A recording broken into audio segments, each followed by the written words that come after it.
Hey guys! Tonight we're diving back over 3,000 years into the gentle, vibrant pulse of ancient Egypt.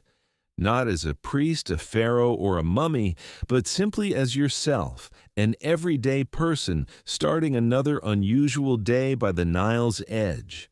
Your sleeping mat is rigid from years of use, your back feels a bit achy, and a mosquito has just made a quick getaway from your ear. The sky remains a hazy purple gray, not fully dawn yet, but getting there. And you, like any true resident of this realm of deities and desert, don't linger for the sun. You rise alongside it. A rooster crows from somewhere close by, though it's not one of yours. You don't really have livestock. Although occasionally your neighbor's goat strays into your cooking area and acts like it owns the place. The air carries the scent of mashed reeds, charcoal, and whatever your brother tracked in last night once the beer was gone.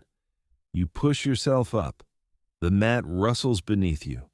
You stretch over to the little recess in the wall, holding your protective charm. It's a basic etched scarab, polished smooth from handling. You murmur a vague prayer to Tauret quietly, not fully alert. She's the goddess with a hippo's body and a lion's claws. And honestly, she's intimidating in the most reassuring way. You extend your limbs, and as you do, you catch the initial sounds of neighbors stirring as well. Someone tips over a vessel, someone curses, someone sneezes and rouses an infant. The day starts unfolding. You're not from nobility. You're not wealthy, but you're breathing, and that holds real value here. Existence in Egypt isn't a simple path, it's a balance between the living world and the beyond. You don't rise just because you're refreshed, you get up because your body craves food and your spirit seeks harmony. Ma-8, the universal equilibrium, and if you disrupt it too much, you'll learn about the afterlife the tough way. But for the moment, your main task is straightforward. The ground is gritty, your feet are parched, your mouth has the flavor of last day's onions, and your neighbor's incense is drifting in through a gap in the wall. It's time to cleanse. But not with water. No, that's reserved for the Nile, for important matters. You grab a small amount of natron, that powdery white salt, mined from dried lake beds and as holy as any ritual, and you apply it to your underarms, your face. It tingles a touch, but that's a sign it's effective. You recite the safeguarding phrases your grandmother passed down. Part cleanliness, part banishment. Spirits from your dreams might still linger on your skin, particularly after that vision with the ibis and the drifting teeth. To be cautious, you also exhale on your palms and click your fingers toward the corner. That's where negative forces tend to lurk. Outside, a person is already invoking the deities, or perhaps they're just scolding the cat once more. It's tough to distinguish. You walk out right as the sun touches the tops of the palms. The mud brick walls of your lane shine with a pink-orange hue, and the air feels fresher here, like pressed lotus and heated earth. You stop briefly, observing how the light bends around the distant temple's edge. It's odd how something can seem so stunning when you encounter it daily. The sun in Egypt doesn't merely ascend, it unveils. Everything becomes radiant, and abruptly, your lane isn't simply a spot for donkey waste and kids without shoes.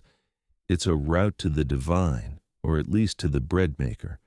But prior to that, you glimpse your reflection in a shattered piece of shiny bronze mounted like a mirror by the entrance. The natron did its job, certainly, but your hair's a mess, and your linen garment, if it can be called that, is creased like old fig leaves. You flatten it with saliva on your hand. It'll do. Today could be challenging. The tax collector is due in the village, which means someone will weep, someone will offer a bribe, and someone might stage their own demise to avoid paying for pig waste. But you'll aim to make it through until evening. All right, before you settle in too comfortably, go ahead and hit that like button and subscribe, but only if it feels right. And share in the comments where you're tuning in from and what time it is for you right now.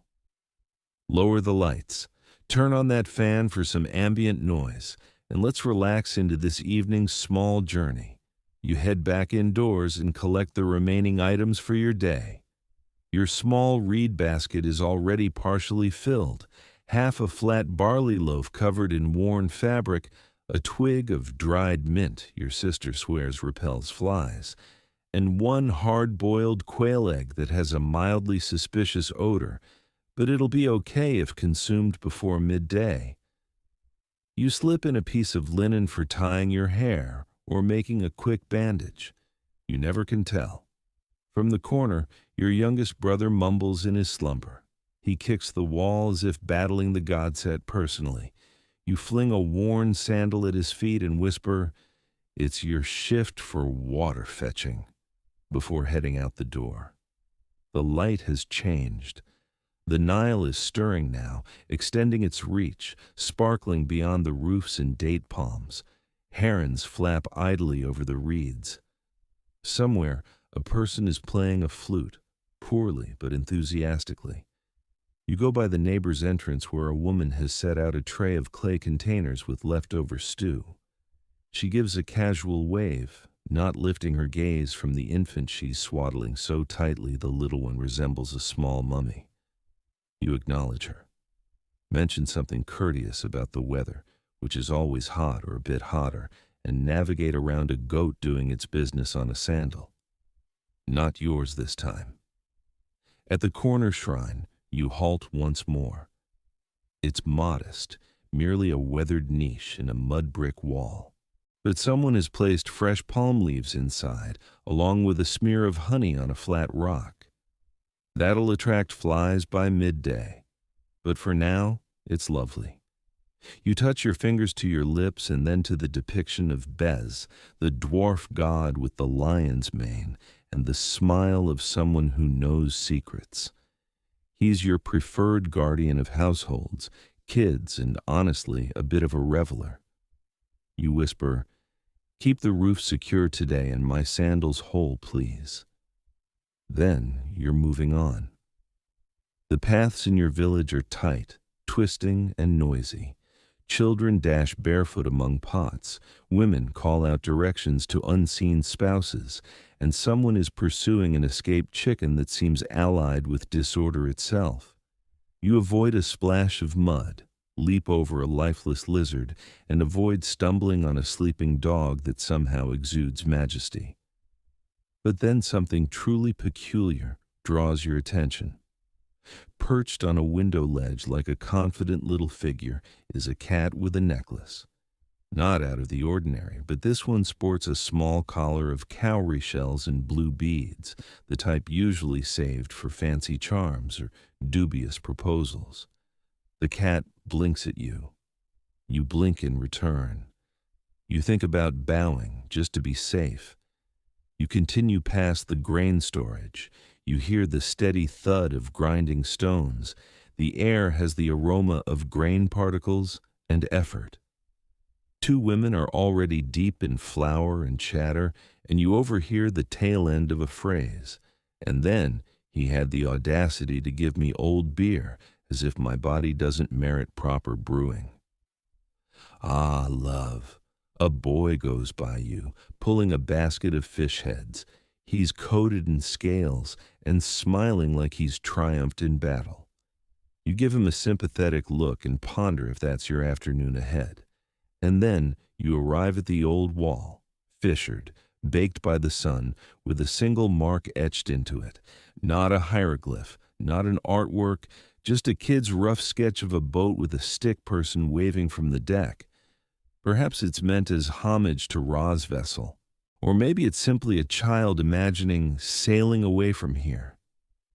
Either way, you pause, grin, and sense a small shift in your heart. Because that's the essence of awakening in ancient Egypt. No matter how dusty, How noisy, how tangled the day may be, it always starts with a touch of wonder, whether from the sun, the gods, or the utterly silly cat with a necklace. And as you take your initial true strides toward the bakery, the field, the workshop, wherever your work leads, you cling to that tiny spark of odd beauty. It's going to be a long day, but for now, you're alive. And in this land, that's no minor feat. You've hardly passed the narrow passage when a sudden puff of strong smoke drifts into your nostrils, part incense, part smoldering dung. Ah, yes, the morning purification of your neighbor's fireplace. He insists on the technique. It drives away flies and spirits in one sweep. You're not sold on the flies. The spirits, though, who can say? Egypt is filled with invisible elements. Now, before you even consider breakfast, you need to get properly clean. Not the fast natron scrub from before. That was only to rouse your spirit and fend off whatever hid in your dream's shadows. This is about real grime, about showing yourself to the world as someone with intent, even if you're just off to mix clay or guide ducks. So you head to the communal washing spot near the village's outskirts, where runoff from a shallow ditch collects in a dip shaded by ragged sycamores. You kneel next to a few other early birds, an elderly man with hair like thin reeds, a girl splashing water at her little brother, and a teen who appears either sleepless or regretting his choices. You cup the water and splash it on your face.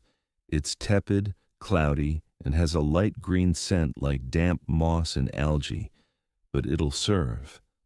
There's no soap. What you have is ashes and ground limestone, a coarse paste you blend in your palm with a drop of water and a prayer. You rub it along your arms, your neck, behind your ears. You hum a short melody under your breath, something inherited from your mother's mother about driving off the chaos God set. It's not exactly an incantation, not exactly a melody, but somewhere between. The teen next to you pulls out an ivory comb and starts detangling his hair. He's obviously trying to look sharp for someone, though he acts nonchalant. You notice the revealing mark of henna on his nails. Someone celebrated last night. Then you tackle the hardest part, your feet. After a day of trudging through dust, dung, and sharp stones, they're a mess. You scrape them with the edge of a broken pot shard, rinse them again, then dry them on the hem of your linen. And yes, you're in the same linen you slept in. You just turn it inside out. Classic Egyptian efficiency. A woman opposite you grunts contentedly as she opens a small clay jar of what seems like thick green paste. She spreads it on her arms. You inquire what it is. She smiles. Crocodile dung and frankincense for radiant skin. You lift your eyebrows. She shrugs. My husband hasn't grumbled. You're not about to experiment with it. With the dirt handled and your spirit still buzzing from the prayers, you stand and stretch. The air is heating up quickly. Flies are starting to stir, and you know they'll begin their round soon. You apply a drop of lotus oil behind your ears, not just for fragrance, but to confuse the bugs. It's not perfect, but at least you won't smell like fish heads by noon. You move aside as another woman shows up, carrying her youngest on one hip and balancing a basin on her head. Her child stares at you the entire time like he has a secret you don't. He probably does. Just as you're ready to depart, the old man who'd been scrubbing his hands next to you mutters. You missed behind your left ear. You reach up, chagrined. He's correct. Somewhat clean, humbled, and slightly shiny in the growing warmth, you make your way back toward home. But you're not finished yet. Washing is one thing. Dressing is a whole separate ceremony.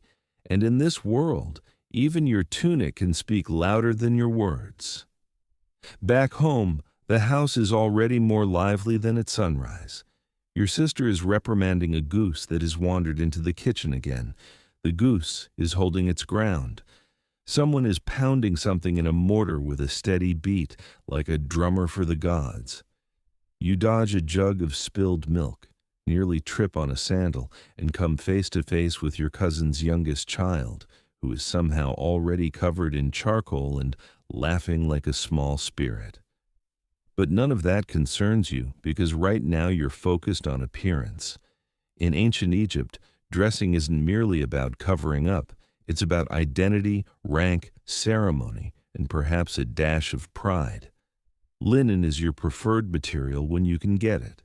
It allows air in the heat, flows in the breeze, and shines when the light catches it right. You have only two outfits, one for labor, one for display. You pick something in between today, a plain linen kilt folded neatly, still carrying a hint of aroma from the last time you burned juniper branches near it. You smooth it and pull it on, fastening it with a basic belt. You check the pleats, not too rumpled, not too transparent. You've heard the whispers when someone's garment is too see-through, especially if they're unmarried. You, naturally, would never do that intentionally.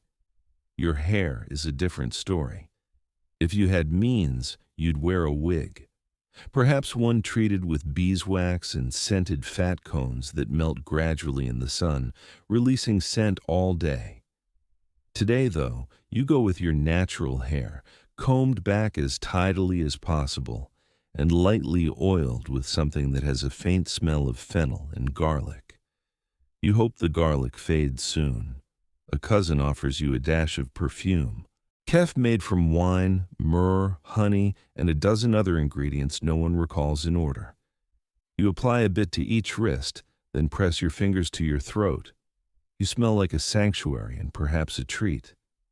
Fine. Then comes the accessories. Oh yes, even if you're modest, you have something. A beaded necklace of faience, the glazed stone the color of river water, a carved ring shaped like a lotus and hidden under your linen, a small amulet on old string. It's formed like an eye, not just for style. It's to keep certain gods from spotting you. The wrong gods. You look in the cracked bronze mirror again. This time, your reflection nods back with a hint of assurance. You appear like someone with direction, or at least like someone who intended to. The kitchen is overcrowded, so you step out again, just in time to see a neighbor's daughter rush across the path, pursuing a papyrus scroll caught in the wind. She wears a blue sash, a sign she's been admitted to the scribal school. She looks proud. Her brother behind her trips and falls face first into a basket of figs, less proud. You smile. It's a good morning so far. You feel fresh, scented, and ready, or as ready as one can be in a land where hippos can end you, cats can turn sacred, and priests sometimes converse with statues that respond. Down the street, a man in a long priest's robe passes quietly, shaved head gleaming in the sunlight. Everyone quiets a bit as he goes by, even the goose.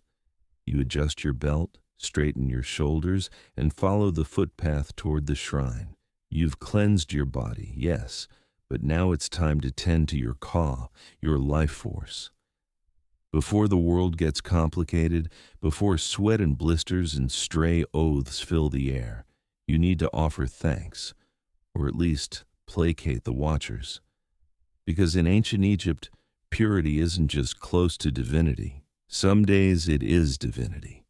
You walk lightly along the dusty trail toward the shrine, linen moving with each step, the morning sun warming your oiled skin. You're not aiming to dazzle the gods precisely. They see past surfaces, but still, it can't hurt to arrive looking respectable. If they're observing, and let's face it, they always are, you might as well shine a little. Outside the shrine, a girl is sweeping the entrance with a palm frond broom. Her movements are rhythmic, almost ritualistic. You nod to her and she gives a quick look at your attire. Not critical, just assessing. That's how it is here. People don't always voice much, but oh, they're noting it. The shrine is a simple stone enclosure today, not one of the grand temples of Thebes, no pillars coated in rich ochre or massive statues of falcon-headed Horus staring into your soul. This one's local, plain, personal. It smells of ash, myrrh, and that unique metallic tang of ancient stone. You duck in, and the temperature drops, cool, almost holy. You kneel before the small statue of Hathor, carved from polished sycamore wood, inlaid with bits of lapis lazuli. Her cow ears are delicate, her smile just amused enough to make you think she knows about your night last week.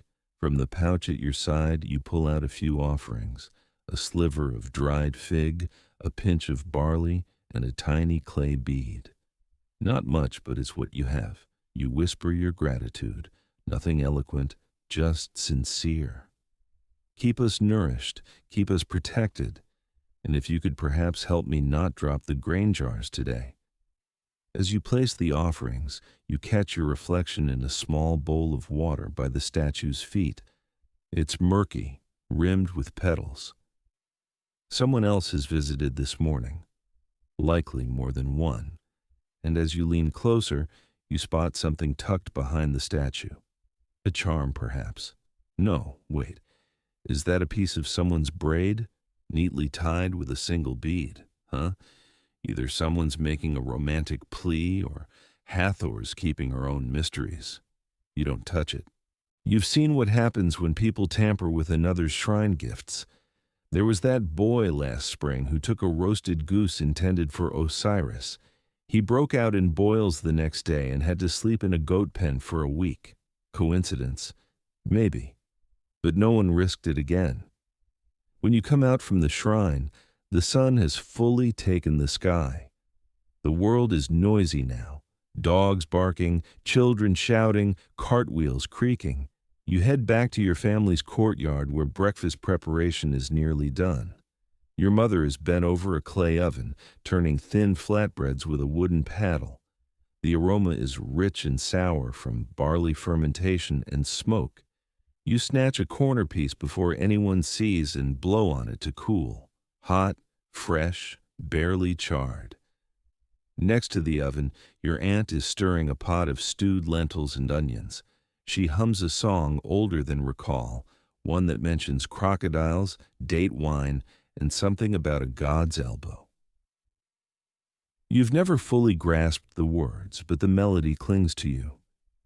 A cousin brings a tray with clay cups, morning beer, weak, cloudy, sour, and vital. You sip it gradually, letting it rinse down the bread. Not luxurious, but it calms your stomach and eases the remnants of sleep. Around you, the family operates like a smoothly running mill. Food is passed, jugs refilled, jokes exchanged like barter. You're all varying ages, builds, moods. But at breakfast, you function as one weathered, sun-kissed unit. And then, without warning, you all tilt your head slightly by instinct because you hear it. The sound of sandals slapping against stone. Official ones. You don't need to look to know who. That purposeful, steady rhythm, slap, slap, slap, signals the arrival of someone with rank and power, perhaps both. Sure enough, rounding the corner with dust swirling at his feet like loyal smoke, comes the local scribe, linen robe straight as rules, stylus behind one ear, and a face like he already disapproves of it all. He doesn't look anyone in the eye, which means he's seeing everything. You sit taller. Your cousin hides the extra beer cup behind her back. Your aunt makes a fast gesture with her fingers, part blessing, part ward against the evil eye on our home. The scribe glances at your household altar. Clean, illuminated, suitable offerings. Good. His eyes linger a second more on your tunic. You resist pulling it straighter. He whispers a note to himself and moves on. The slap recedes. You exhale. Now that the display is over, everyone eases up. Your mother gives you a second piece of bread, less charred this time, a silent thanks for good behavior. You take it, split it, and chew slowly, gazing at the palm trees swaying beyond the rooftop. But you're not done dressing. Not yet. Because clothing in Egypt isn't just cloth. It's a message. And today, you might need to convey a lot. You go to the family chest, a rough wooden box sealed with an amulet etched with an eye of Horus. It's more ornamental than secure, but no one dares open it. Inside, festival jewelry, scraps of colored fabric, the fine sash. And yes, the coal stick. You dip it into the small jar of soot and crushed galena. Tilt your head a bit and line your eyes, top and bottom, a smooth, familiar motion. You don't need a mirror. You've done this since you could reach the shelf. Some say it's for beauty. Some say it wards off illness. The truth, likely both. Either way, it makes your gaze look sharp and earnest. And in this village, that means a lot. You saw how the merchant's daughter eyed you last market day.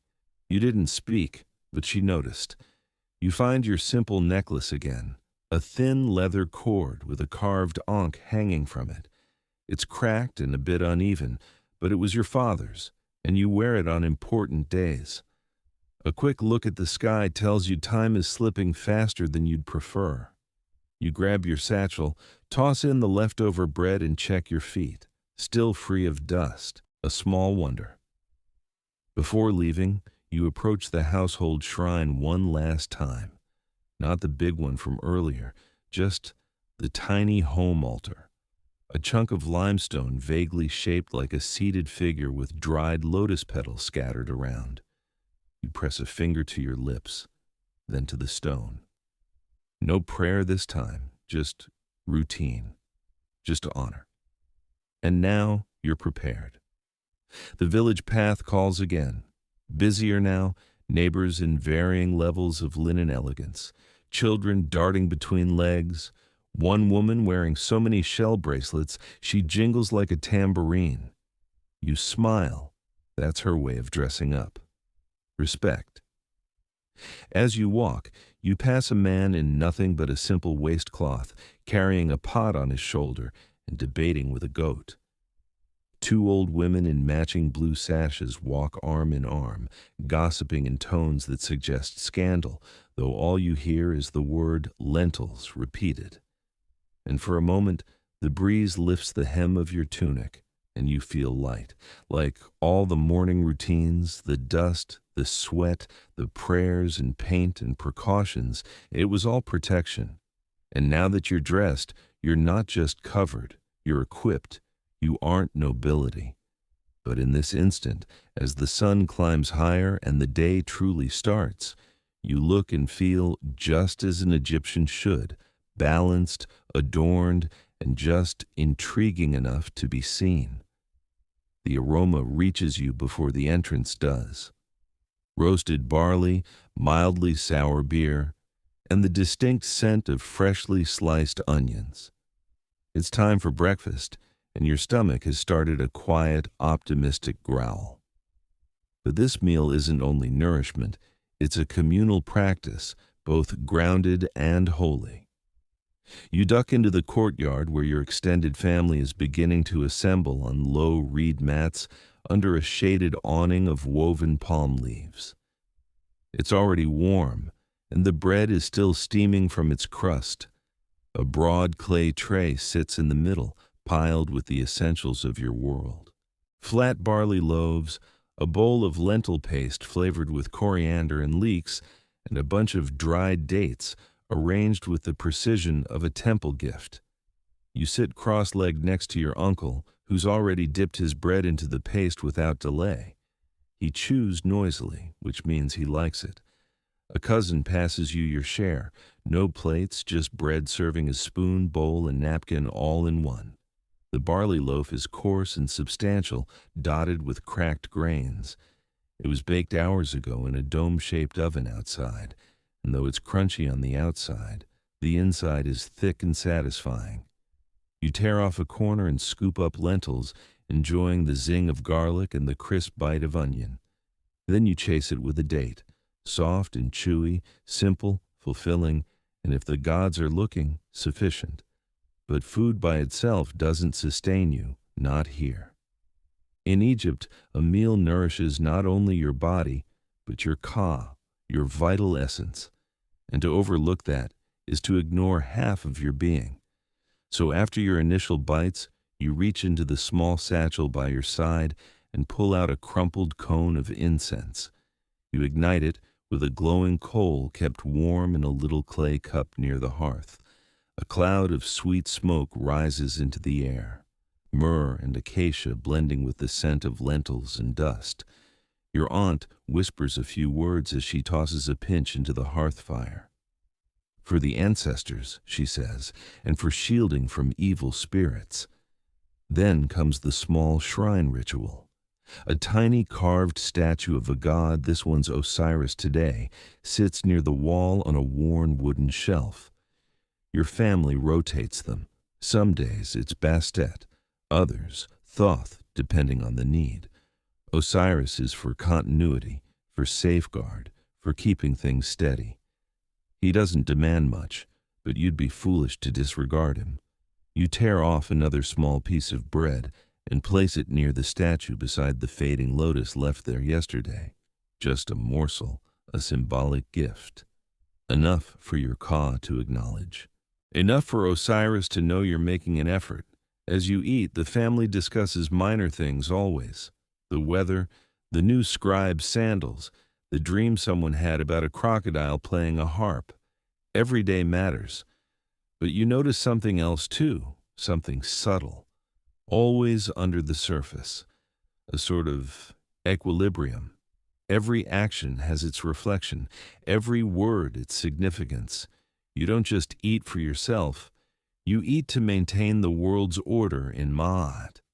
Even the beer has a purpose. Your mother hands you a clay cup filled with the pale, frothy liquid. It smells like sour porridge and aged honey. You take a sip. It's weak, fermented, barely bubbly, but it's part of the flow. You drink it because your ancestors did, because it keeps the dust from your throat, because it's what your body anticipates before facing the heat. And across the courtyard, you spot the cat again, the same smug little creature from earlier. But this time, it's calmly licking the bread offering you left for Osiris. You lock eyes. The cat doesn't blink. You stare at the cat mid-lick, mid-theft. A tiny loaf crumb hangs from its chin like a prize. You know better than to interrupt. This is Egypt, after all. Cats aren't merely pets here. They're observers, signs, little deities in fur, and taking an offering. Well, perhaps the god sent the cat as a messenger. That's the tale you'll tell Osiris later. The rest of the family doesn't see. They're too occupied dipping, chewing, passing clay jugs of beer. You take another piece of bread, pretend it was intended for the cat all along, and set it near the shrine again. The cat accepts this kindly, curls into a ball, and begins to purr with the contentment of a god who just levied a tax on your spirit. Breakfast wraps up gradually. It always does. No one hurries this part because after this comes work. After this comes dust, sweat, sunburn, and sore feet. This meal isn't just sustenance, it's protection. And it's the final calm instant before the day seizes you by the shoulders and hurls you into it. You lean back for a moment, watching as your mother uses the edge of a reed basket to fan the coals. Your cousin hums a tune softly. Something from the last festival, perhaps, or something more ancient. You can't distinguish. It sounds like it was etched into stone. Across the way, your older brother has pulled out a piece of parchment. He's drawing something in the corner with a thin stick of charcoal. Maybe a crocodile. Maybe a house. Either way, he's not great at it. You tease him. He grins, then throws a date pit at your forehead. It hits your eyebrow. Fair play. The laughter is short but complete. This is what keeps the dust from settling in your bones. Then, as the last bits of bread vanish and the jugs are emptied, someone stands. It's always someone. There's no declaration, no order, just a single person rising from the shade and stepping into the sun. Time to move. One by one, the others stand too, brushing crumbs from their laps, adjusting sandals, stretching backs. You do the same. You grab your satchel, sling it over your shoulder, and give a final nod to the little shrine, the crumb-covered cat, and your aunt, who's already started scrubbing pots with a look that says, she better not find soot on the bottom this time. You head out the doorway and back into the bright, busy morning. This time, you're not solitary. You're part of the flow now. People are streaming into the streets, traders with bundles of woven items, old men with walking sticks, girls balancing jars of water on their heads with the grace of birds. And everywhere, the low murmur of voices like the Nile itself, whispering over stone. People are talking, laughing, arguing already. A donkey brays somewhere behind you. A child shrieks with joy. Someone sneezes and someone else blesses them before they finish. You glance over your shoulder once more at your courtyard, now empty except for the cat who is licking its paw like a content priest. You wonder briefly what it's like to be a being who's always fed, always revered, and never expected to haul grain sacks. Probably dull, probably divine. And with that, you turn ahead. You've fed your belly, your ka, and hopefully your gods. You've been cleansed, dressed, and scented. You've taken part in the rituals that hold this world together. Bread, beer, smoke, and respect. Now comes the part where you confront the day.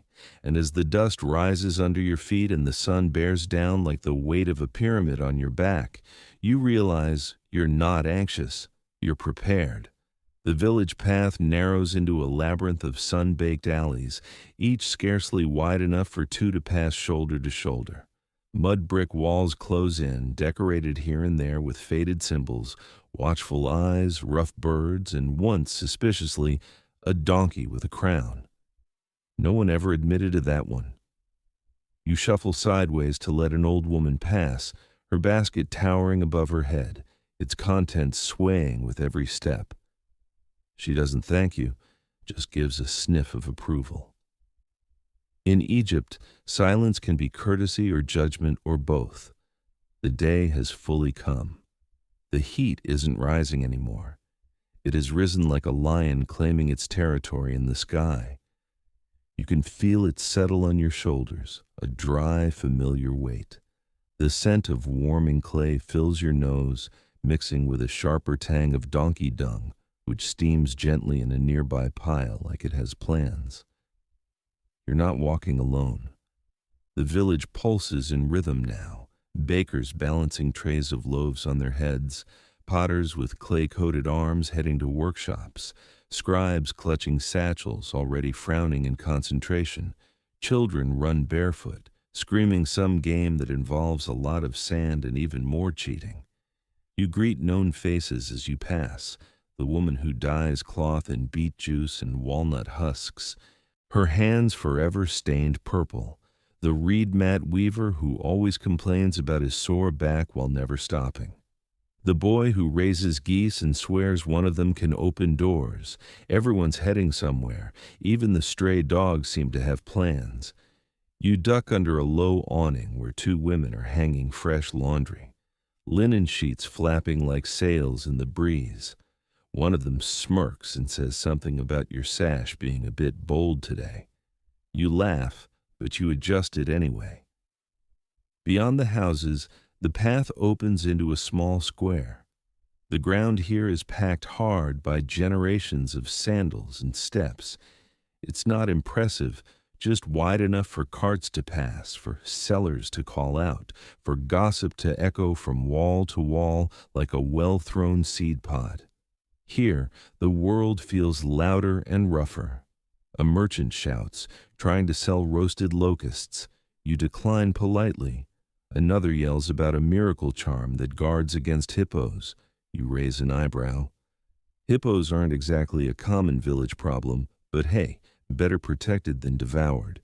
You spot a young woman carrying a clay jar twice her size, teeth gritted, posture straight. She's not struggling, but she wants you to think she is. You offer help. She refuses, then thanks you after you've walked 3 steps away. It's all part of the routine. You turn toward the fields where today's labor awaits. But before you leave the square, something odd catches your eye. A figure crouched in the shadow of a wall, half concealed behind a broken water jug. He's pale with dust, in a robe that might once have been white. He's etching something into the wall with a pottery shard. You pause. The lines aren't random marks or doodles. They're deliberate, repeating, geometric. You lean closer, just enough to see. It's a calendar, a homemade one scratched into the wall like a secret. Lunar symbols, notes for floods, marks for what might be harvest festivals or personal dates. He looks up, startled. You don't say anything, just nod as if to say, "Keep going, calendar man." He nods back and then you're walking again. You haven't gone far when the shouting begins. 2 men, loud, angry, arms flailing, words flying faster than arrows.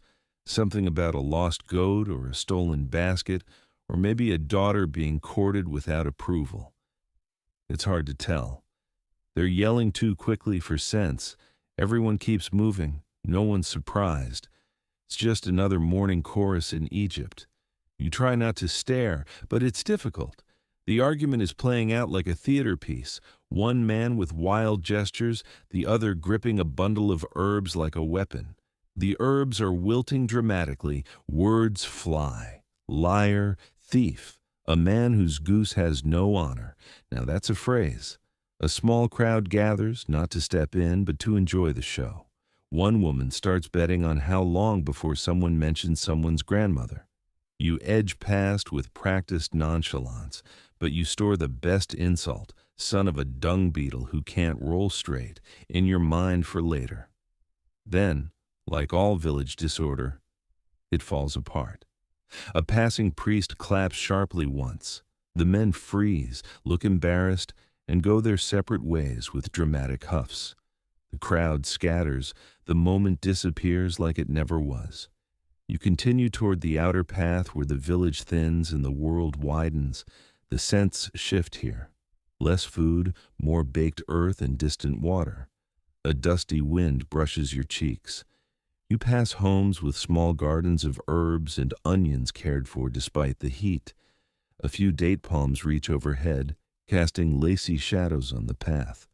A boy chases a runaway goat up a hill. The goat is winning. A girl nearby stacks clay pots like it's a competition. She has balance like a dancer and focus like a hawk. You can't help but admire it. She's about 12. A little further, you pass a man crouched by a ditch, whispering to something inside. You look down, and there it is, a baby crocodile, barely an arm long, blinking up like it has a secret. The man is cooing to it, scratching its head. You overhear him murmuring, "He'll keep the rats away if I feed him first." You nod slowly. Sure, that's one approach to pest control. The path curves, and now you're beside the irrigation canal, dug with exhausting labor generations ago. Water sparkles in the channel, hardly moving, but always there. You see shadufs, those smart wooden levers for lifting water from the canal into nearby ditches. One boy works the pole like he was made for it, pulling water with a rhythm that matches the cicadas buzzing close by. As you pass, he grins and shouts, "Race you to the river!" And then he promptly trips into a bush. His friend laughs until he chokes on a fig. It's getting hotter now. The sun rises relentlessly, and you can feel the sweat building under your linen, slicking your arms and back. You wipe your brow with the edge of your sash and push on. Past the canal is the workshop area, less graceful, more smoke. You can see wisps of soot rising from charcoal fires. The potters, smiths, and weavers are already deep in their tasks, surrounded by piles of raw materials, half-done items, and enough noise to rattle your head. But before you reach the work site, you stop at a favorite place, a large stone slab under a tree, cool and shaded, etched with faint carvings. It's nothing formal, just a rock. But for years, people have left their marks on it. Small drawings, names, bits of stories. Your mark is there too. A little boat with a crooked sail and a sun above. You touch it once, a nod to the you who made it years ago, a reminder that even the tiniest scratch in stone can endure beyond your name. Then you stand. The day is calling, and the labor, the dust, the chant of sweat and sun. It's all just starting. The first thing that strikes you when you enter the workshop isn't the warmth, it's the noise. A solid, forceful rhythm of human effort, the click of chisels on limestone, the thump of mallets on clay, the shuffle of sandals over packed dirt. It's like entering the chest of a massive living creature with every pulse pounding out work, work, work. This isn't a spot for peaceful reflection. This is where Egypt's framework gets formed. Your job today is at the granary, which is a nice way of saying carrying sacks of grain while getting scolded by 3 different people for doing it incorrectly. You're not by yourself. Dozens of other villagers are already there, sleeves tied back, heads wrapped in linen to block the sun, necks glistening with sweat. A man you know, Beck, waves you over. His forehead is smeared with dust and he smells like the inside of a bread oven, but he's smiling like he's discovered treasure. "Lucky you," he shouts, "you're on ox dung duty." He laughs so hard he almost drops the barley sack on his foot. You groan. He's kidding, probably. You start working fast. Grain doesn't shift itself. Sacks need stacking. Piles need sorting. Someone hands you a wide wooden scoop and you fall into a pattern. Bend, lift, pour, brush, repeat. It's mindless. And that's sort of the goal. Your body handles the labor while your mind wanders to dreams, to songs, to far-off gods observing through beams of sunlight. All around, chants emerge. Not official hymns, but the repeating work songs of the field. One woman begins, "Pull it, stack it, don't drop it now." Another chimes in, "Unless you want your mother to tan your brow." Soon, half the group is singing. It's absurd. It's off-key, and it's the only thing keeping your knees from buckling. And in the background, the overseer observes. His role isn't to assist. Oh no. His role is to yell vague instructions, tally sacks, and glare like it's a competition. He wears a necklace with a carved scarab amulet, supposedly for strength. You suspect it just warms his neck. Once he caught someone trying to skim barley into their own pouch. Didn't say a word. Just stared until the thief dropped the grain and ran. You still share it like a ghost tale, but it's not all toil. Between jobs you get brief pauses, small glimpses of rest. You lean on a stack of crates and notice 2 boys etching something into a wall behind the tool shed. You walk over. "What are you doing?" you ask. They point proudly. It's a scene in miniature. Stick figures with arms raised, animals, sun discs, something that might be a snake or possibly a loaf of bread with legs. You squint. "Is that supposed to be the god Thoth?" "No," one says, "it's me." He points to the figure. "See, I'm holding a scribe's brush." You raise an eyebrow. You can't even write yet." "I will," he says with full confidence. "I'm going to the temple school next season." You nod. "Well, make sure you give yourself ears next time." The boys laugh and go back to their art, unaware that in a few centuries someone might find their rough carvings and wonder what sort of sacred turmoil ruled here. You return to the grain pile, shoulders already sore, hands covered in dust and barley husk, but you smile. This is Egypt. Even the work has a song. Your arms are beginning to feel like papyrus reeds soaked too long in the Nile, flexible, rough, and barely useful. The midday sun is a furnace overhead, and there's a thin line of sweat tracing your spine like a slow-crawling snake. But you keep at it because everyone does. There's an unspoken rule here. If your hands aren't busy, your ears better be. So between hauling, you listen. One of the potters nearby is debating with her apprentice about clay texture.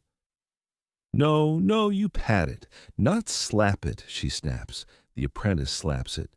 The pot collapses in protest. You wince. She throws a shard your way. Not in anger, just routine. Closer to the granary wall, a group of 3 women are shelling chickpeas and trading gossip like currency. You catch snippets between the thuds and scoops. Someone's husband tried to flirt with the priest's niece. Someone else's cousin was caught sneaking dates from the storage again.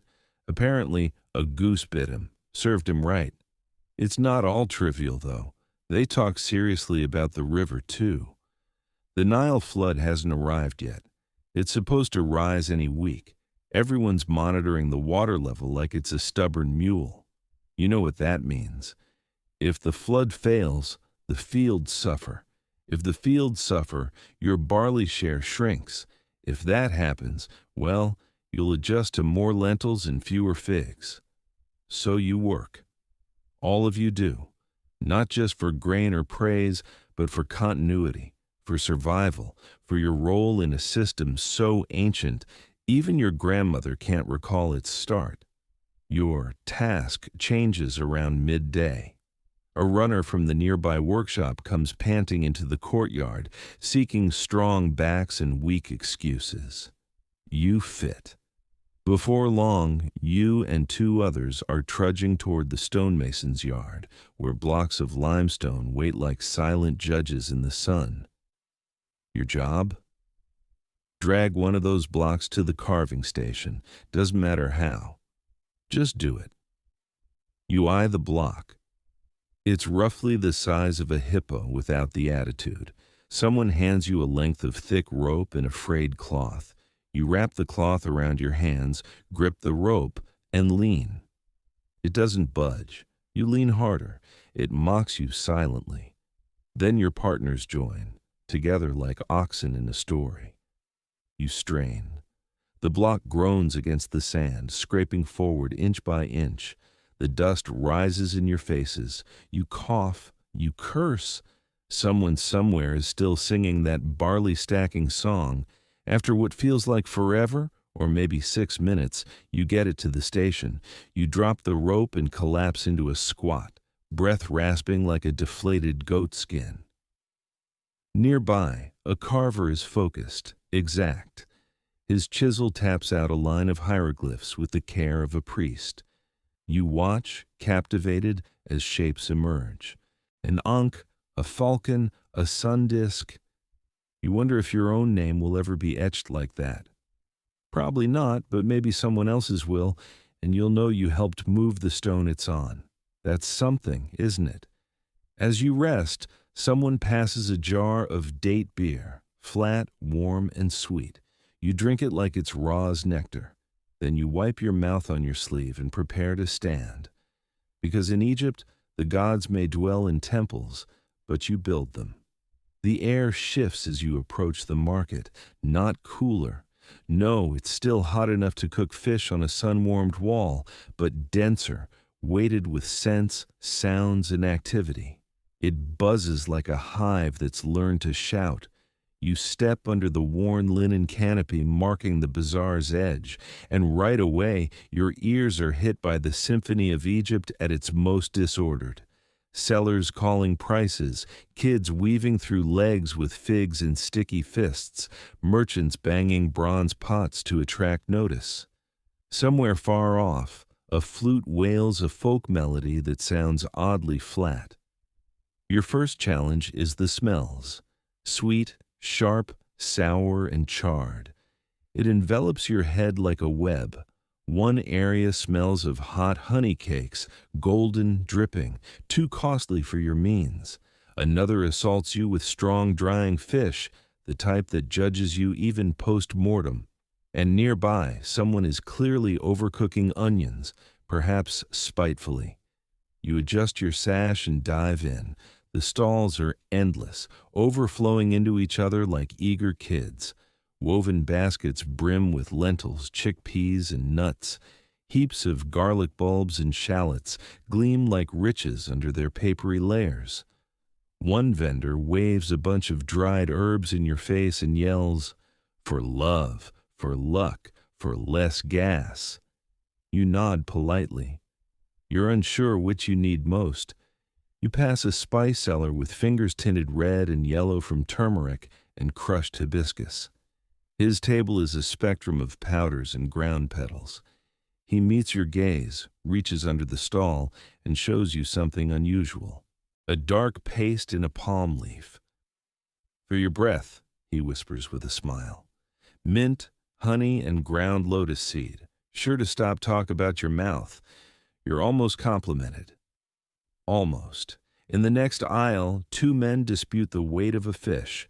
One holds a scale, the other a knife. Neither seems fully committed to truth. The fish, for its part, looks accepting of the situation. Eventually, the seller adds a dried eel for good measure, and the buyer nods with the grave dignity of a king sealing a pact. You keep moving. A group of young girls pass you carrying baskets of pottery, some painted with flowers, others with rough human shapes that look drawn during an earthquake. One notices you looking and sticks out her tongue. Then you turn a corner and nearly bump into a holy cat. Okay, maybe not officially holy, but the cat is sitting right in the path's middle, wearing a tiny blue bead collar, its tail curled in a perfect loop. And it's not budging. Everyone walks around it. One man even bows. You bow too. Better safe than cursed. Next to the cat, a woman sells amulets, hundreds, tiny carved scarabs, ankhs, eyes of Horus, crocodiles, cobras, even frogs. She sees you eyeing one, a clay hippo painted blue. "Protection in childbirth," she says. You raise an eyebrow. "I'm not expecting," she shrugs. "Yet." You move on fast. At the market's far end, you see what you came for. A trader with dried dates, wrapped figs, and wonder of wonders, a small pile of fresh green onions, the good kind, not wilted or chewed by rats. You approach cautiously. He eyes you. You eye him. He names a price. You wince. "That's half my grain share." He folds his arms. "These were picked under the full moon." You raise an eyebrow. "And will that make them taste better?" "No," he admits, "but it makes them luckier." You sigh and bargain. The haggling starts subtly. A small frown, a headshake, a low counteroffer said like you're helping him. The vendor responds with a dramatic gasp, clutching his chest like you've insulted his whole family tree. This is the routine. You squint and cross your arms. He pouts and taps the onion basket's edge like it holds holy artifacts.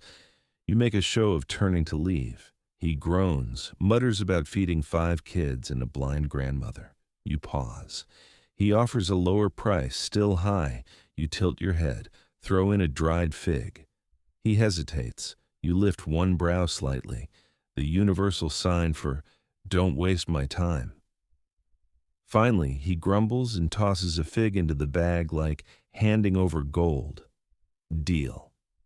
You give him a few barley tokens, small discs marked with your household symbol. Good as money here, and tuck the onions into your satchel. They'll bruise by home, but your mother will know you got them cheaper than last week. Of victory. Just as you're turning to go, someone bumps you hard from the side. You stumble, catch yourself on a cartwheel, and spin around, ready to reprimand. But it's just a young boy, about 8, darting through the crowd with wide eyes and empty hands. His linen is torn, no satchel, no tokens, just hunger. He doesn't look back. You glance at the fig in your hand, the extra from your bargaining win. It's small, sticky, probably overripe. You hesitate, then turn and jog after him, weaving through legs, baskets, and a very confused goat. You catch him crouched behind a basket stall, eyes fixed on a crate of cracked pomegranates. You crouch and hold out the fig. He stares at it, then at you, uncertain. "It's not poison," you whisper, "unless you're allergic to figs." Still staring, he grabs it and vanishes. Not a word, not even a nod. You stand and brush off. The basket vendor watched the whole thing with a raised eyebrow. "Soft," he says. You shrug. "Someone fed me once." He grunts, says no more. The market is thinning now. The sun is fiercer than before, burning the back of your neck like a warning. You slip into a shaded niche near a sandal maker's stool, watching as a man relaces a pair with dyed leather straps. His tools are arranged neatly. Bone awl, smooth stone polisher, a jar of fish glue that smells as pleasant as expected. "Need a pair?" he asks without looking up. "Only if you're giving them away."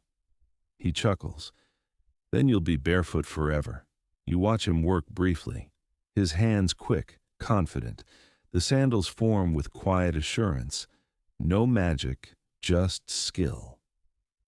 Down the row, a man selling old scrolls calls out, holding one high. Cures insomnia, protects from crocodiles, and boosts marital luck. You call back, "Only one of those is my issue." A few laugh. A breeze stirs the canopy, sending motes of dust swirling in golden spirals. You tilt your head back and let it hit your face. For a moment, the heat eases, just a breath. You take one last look at the stalls, the sellers, the chaos.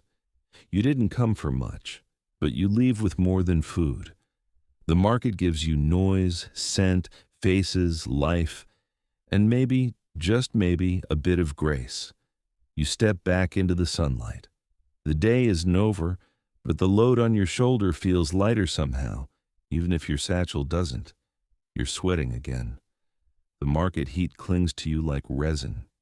And now the path ahead shimmers with midday haze. Even the flies seem sluggish, circling lazily, as if too weary for their usual pestering. You veer off the main road and follow a narrow trail behind the greenery. It winds between two half-ruined mud brick walls and leads you to a patch of dry shade where workers sometimes steal a moment of rest. A large tamarisk tree stands nearby, its branches spread like a gossiping ant trying to block the sun. This is the unofficial pause spot, the one you're not supposed to use, but everyone does. There's already a handful of people sprawled in the shade like stranded fish, shoeless, shirtless, thankful.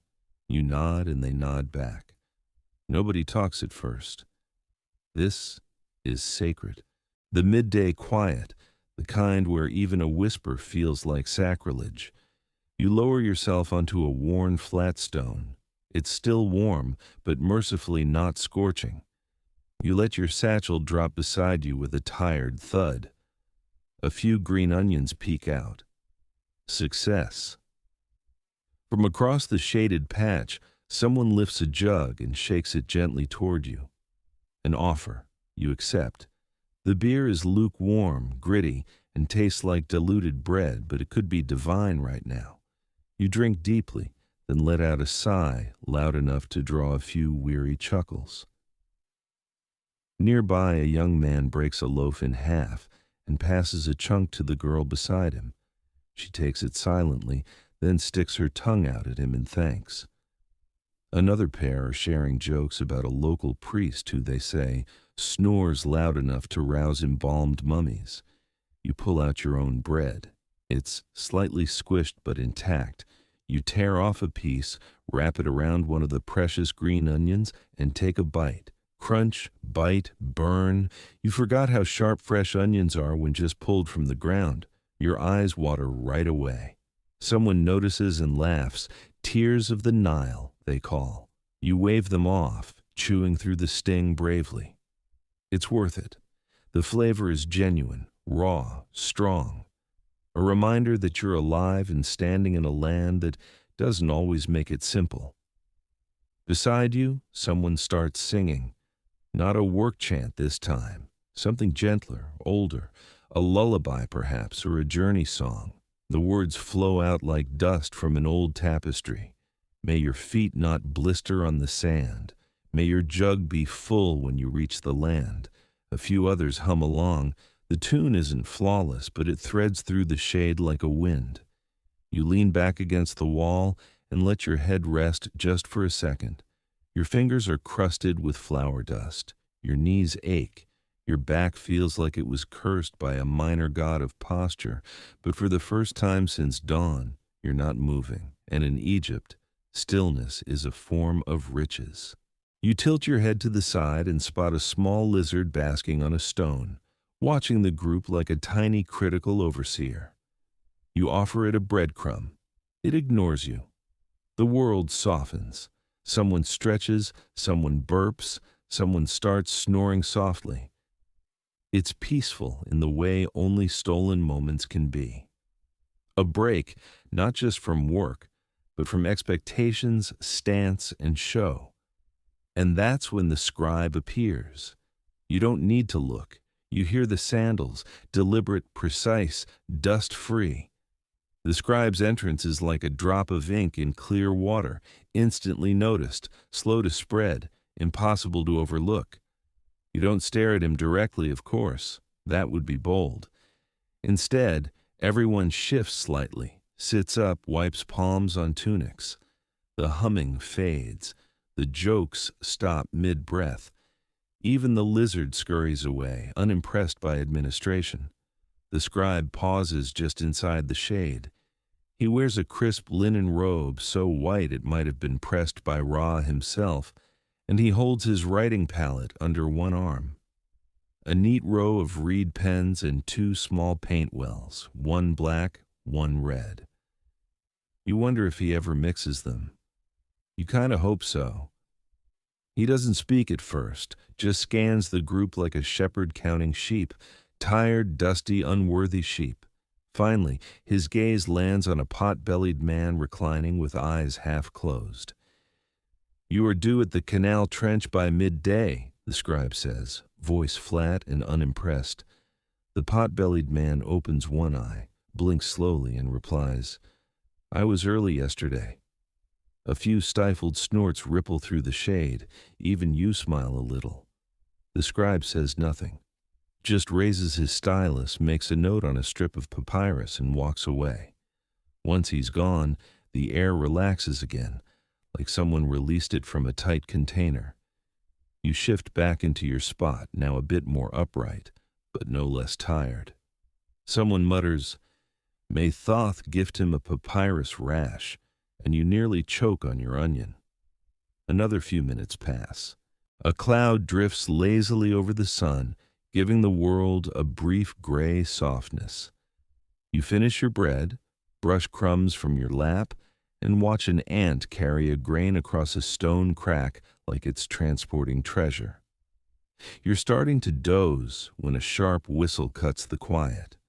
One of the granary foremen waving his arms like a nesting ibis, shouting about new arrivals and barley shifts. Of course, the break ends. You groan, stretching your legs as you stand. Your back cracks in 3 places. Someone else groans louder just to outdo you. But before heading off, you feel a tug on your sash. It's a girl about 10, with dusty cheeks and bright eyes. She holds out a wrinkled date in her hand. You frown. What's this for? You gave my brother the fig, she says simply. You blink. She pushes the date into your palm and runs off before you can protest. You look at the sticky gift. You'd bet a week's ration she stole it. But that's not the point. You pop it in your mouth and it's surprisingly sweet, almost floral, like sunlight poured into fruit. The kind of moment that doesn't fill your stomach, but nourishes something deeper. You dust your knees and rejoin the stream of people heading back to the granary. Some to the canal, others to the temple. Some, like you, just hoping no one notices your slow pace. But the path ahead is the same for all. Because in this land of gods and dust, everyone works, everyone rests, and everyone eventually rises again. You're used to seeing kids running through the streets with sticks, chasing made-up monsters or each other. But when you see this group of children, you stop. They're not playing. They're sitting cross-legged in a shaded corner of the temple courtyard, each bent over a slab of worn limestone, stylus in hand, brows furrowed like tiny officials. This is the scribe school. It's not a school like your modern mind might picture. No benches, no bright murals of letters and farm animals. There's dust. There's repetition. There's a very thin, very strict man with a reed switch in his hand who believes discipline is a sacred craft and that mercy is best saved for after you've copied life, prosperity, health 500 times. You edge a little closer, not enough to disrupt them. No one disrupts the scribes, but enough to observe. One boy is carefully scratching a hieroglyph that vaguely looks like a duck. You're about to nod approvingly when you realize it's meant to be a seated god. Maybe not his path. A girl next to him has already filled half her tablet with perfect little reed and basket symbols, the kind that make temple walls shine with meaning. She's quick but precise. You like her. The teacher paces behind them like a watchful ibis. He taps one boy's shoulder with the stylus. Your line looks like a worm. Then he taps another. Do not slouch. This is slouching. Then a third. Are you bleeding on the page? The third boy holds up a thumb with a splinter and shrugs. The teacher sighs and mutters something about future grave errors. It's easy to forget in the workday heat that these kids are the mechanisms driving the future. Writing isn't just a skill, it's authority. Only scribes can speak for the state. Only they can address the gods. When you write in Egypt, it doesn't fade. It becomes eternal. Of course, that doesn't make learning easier. You recall tales of scribal apprentices whose hands cramped so badly they couldn't lift a bowl, of pupils made to memorize entire declarations before touching ink. And if their inkpot spilled, the penalty involved cleaning every grain of sand within 10 cubits. And yet here they are, sweating, scribbling, quietly mouthing their symbols, hoping for the master's nod. You hear one boy muttering, house, house, God, fish. No, house, house, mouth, fish. He groans, erases it, and starts over. You step back, giving them room. Near the courtyard's edge, an older student sits alone. He's writing in ink, not just scratching into stone, a sign he's advanced, trusted. His brushstrokes are clean and fluid. He dips his stylus into a red pot, writes a line, then blows gently to dry. You catch a glimpse of the phrase, "The sun watches the lazy. The scribe watches the world." Not bad. You wonder if he created it or if it's copied from a dusty roll of proverbs from ancient times. Either way, it lingers with you. You glance back one last time at the group of tiny bent backs, fingers darkened with ink, minds filled with symbols. Some will grow to write tax records, royal orders, temple scrolls. Some will tally barley for decades. Others might pen prayers that outlast their bones. And some will have their duck gods etched into a tomb wall centuries later. and scholars will whisper, "What is that?" You stroll further around the temple courtyard, still near the scribe school's edge. The midday heat has eased slightly, and a breeze flutters a scroll's edge. It flips and lands in an ink puddle. The boy who owns it makes a sound between a groan and a prayer. The instructor just says, "Good. Now you'll remember not to let the wind write for you." You smirk and keep walking. Beyond the children's row, another area is set aside, neatly roped off with storage boxes, tools, and stacks of writing boards. This is where the older scribes labor, the true professionals. They sit with straight backs and tired eyes under a partial roof of woven reeds, and they look weary, not from physical work like stone haulers, but from knowing too much. One copies a long scroll onto fresh papyrus.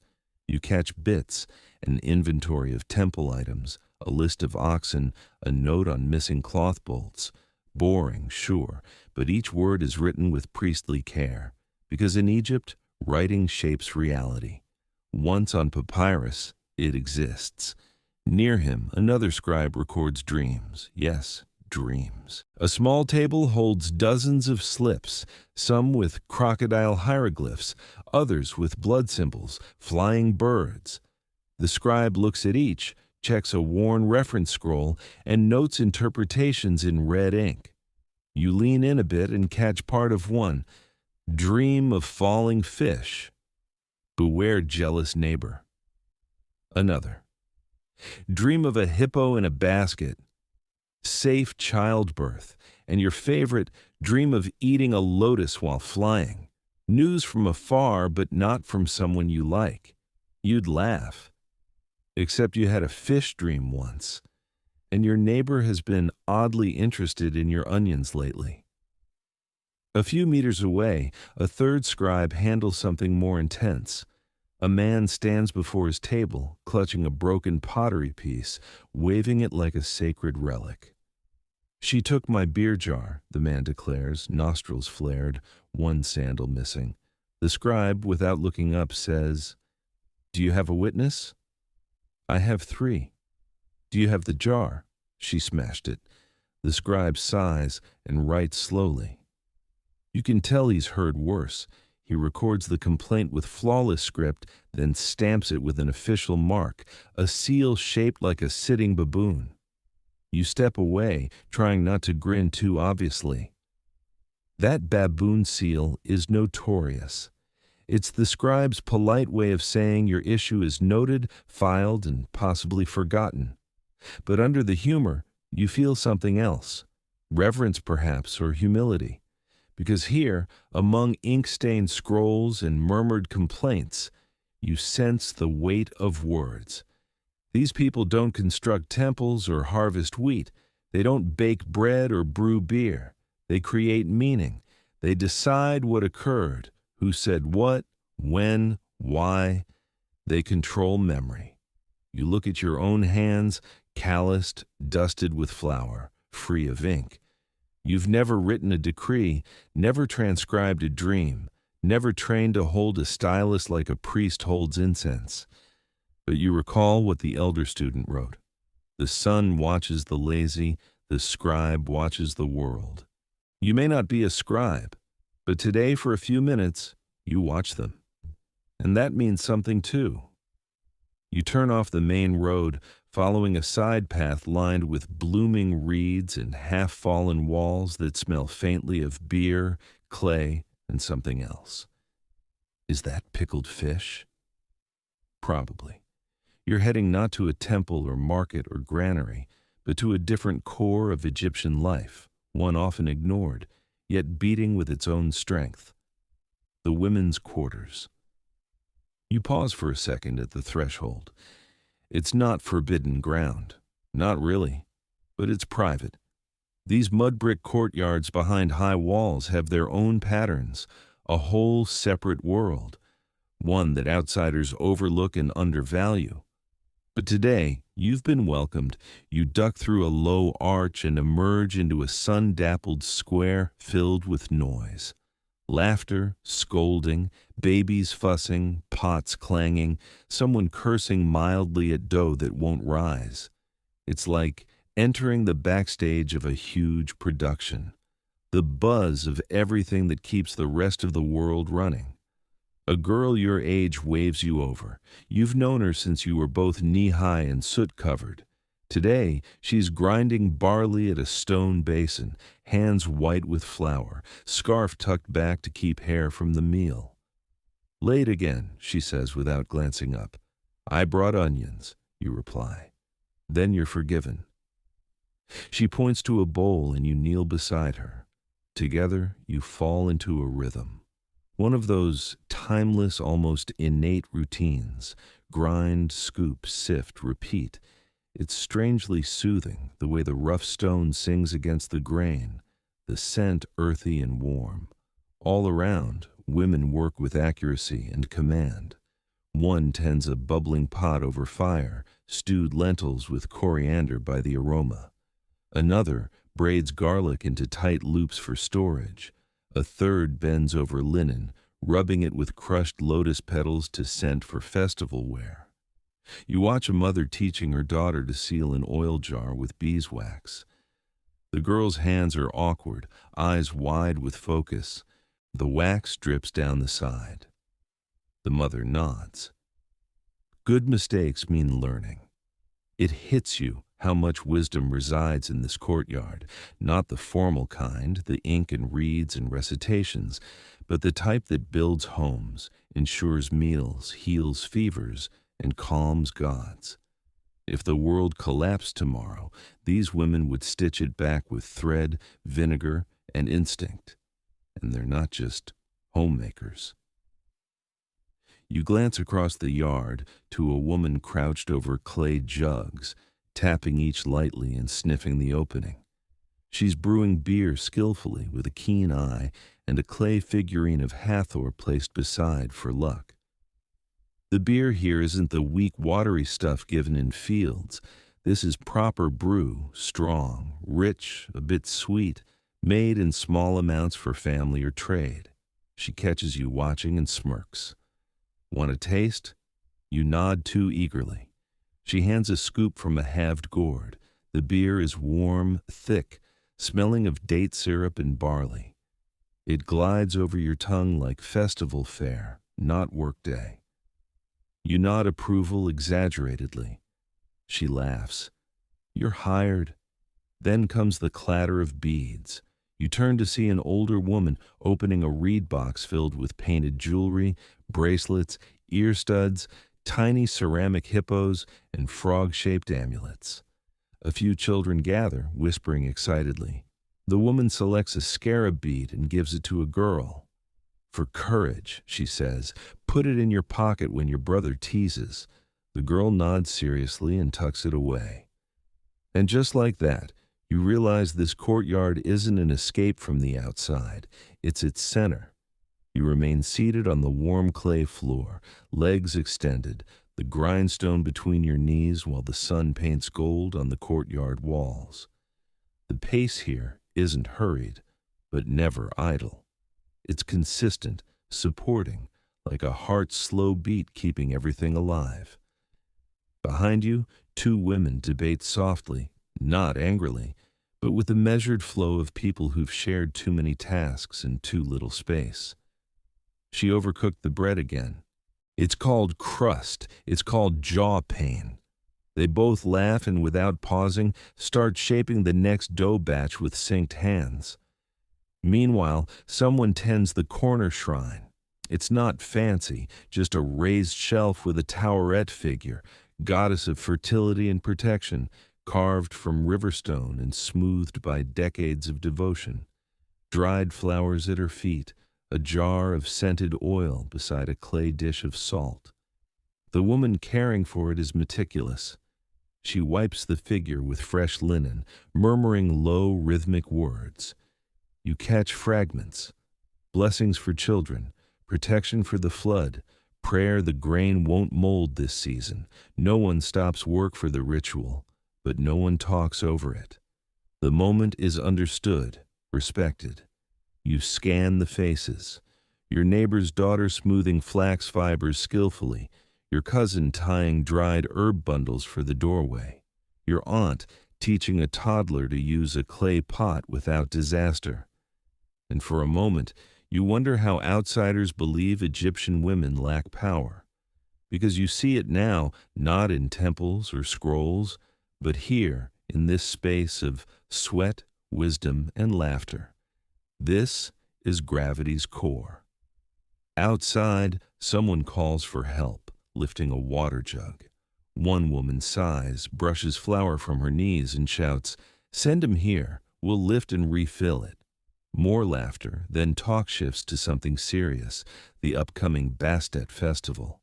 One woman claps and announces she's preparing a fresh wig. Another insists her cat will wear painted beads this year, like a queen.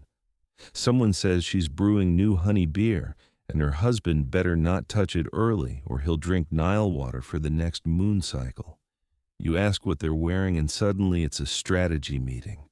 Linen colors, jewelry pairings, who's bringing dried fish, who's supplying reed mats. Someone claims they're composing a new song for the dance circle. You shake your head, amused. That's much planning for one night. A nearby grandmother looks up sharply. One night? Bastet doesn't visit for just one night, child. She lingers. She's not kidding. As the sun starts its slow descent west, some women rise to prepare evening meals. Grains to soak, lentils to simmer, garlic to crush. You rise too, almost time to leave. But before, the girl you ground barley with slips something into your satchel. You look down, a small bundle of dried blue lotus flowers tied with thread. "For your bath," she says, not meeting your eyes, or to chew if your day drags.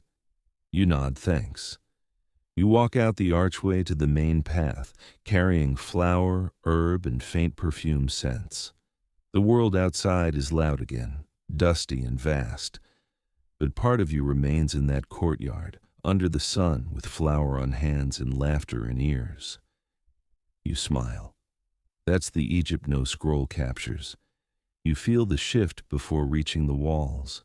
The air thickens, not with heat, though it's stifling, but with something ancient, heavier, a quiet that vibrates in your chest. You follow the narrow path by a shaded canal, past lotus ponds where dragonflies skim lazily until the temple complex rises ahead, massive, sun-bleached, humming with hidden energy. You've never grown used to temples' feel. They don't shout like markets or buzz like workshops. They listen. Their calm is loud. And today, you're accompanying a priest. You enter via a side passage, not for visitors or grand rites. A cool stone corridor opens to a courtyard where purification pools shimmer silently. Beside them stands Menemhotep, a mid-level priest. You've seen him before, in robes with sharp stares, but today he's calm. Maybe it's the lavender oil on his palms, or the soothing routine of cleansing before entering sacred spaces. He glances at you. Don't touch anything. You nod, already sweating under the weight.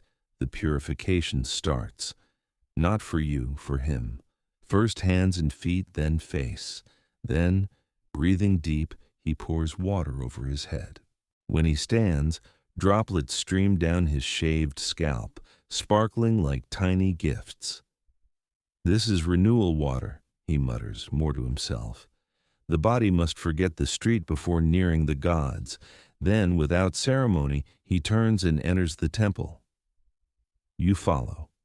Inside, it's dim, not dark, but air thick with incense, light filtering in thin golden rays from high slits. The scent is intense. Kaifi smoke curling through halls, heavy with myrrh, cinnamon, wine, and a forgotten ingredient everyone agrees smells holy. You walk quietly, but your sandals slap too loudly on polished stone. The floors are smoothed by centuries of feet, prayers, secrets. Menemhotep leads past carved columns painted with gods granting life to kings, colors, reds, deep blues, sun-baked golds, still vibrant though faded. You see Hathor with cow ears, Thoth with ibis beak, Anubis stoic over someone having a bad day. You pass a room where young novices scrub floors with palm fibers.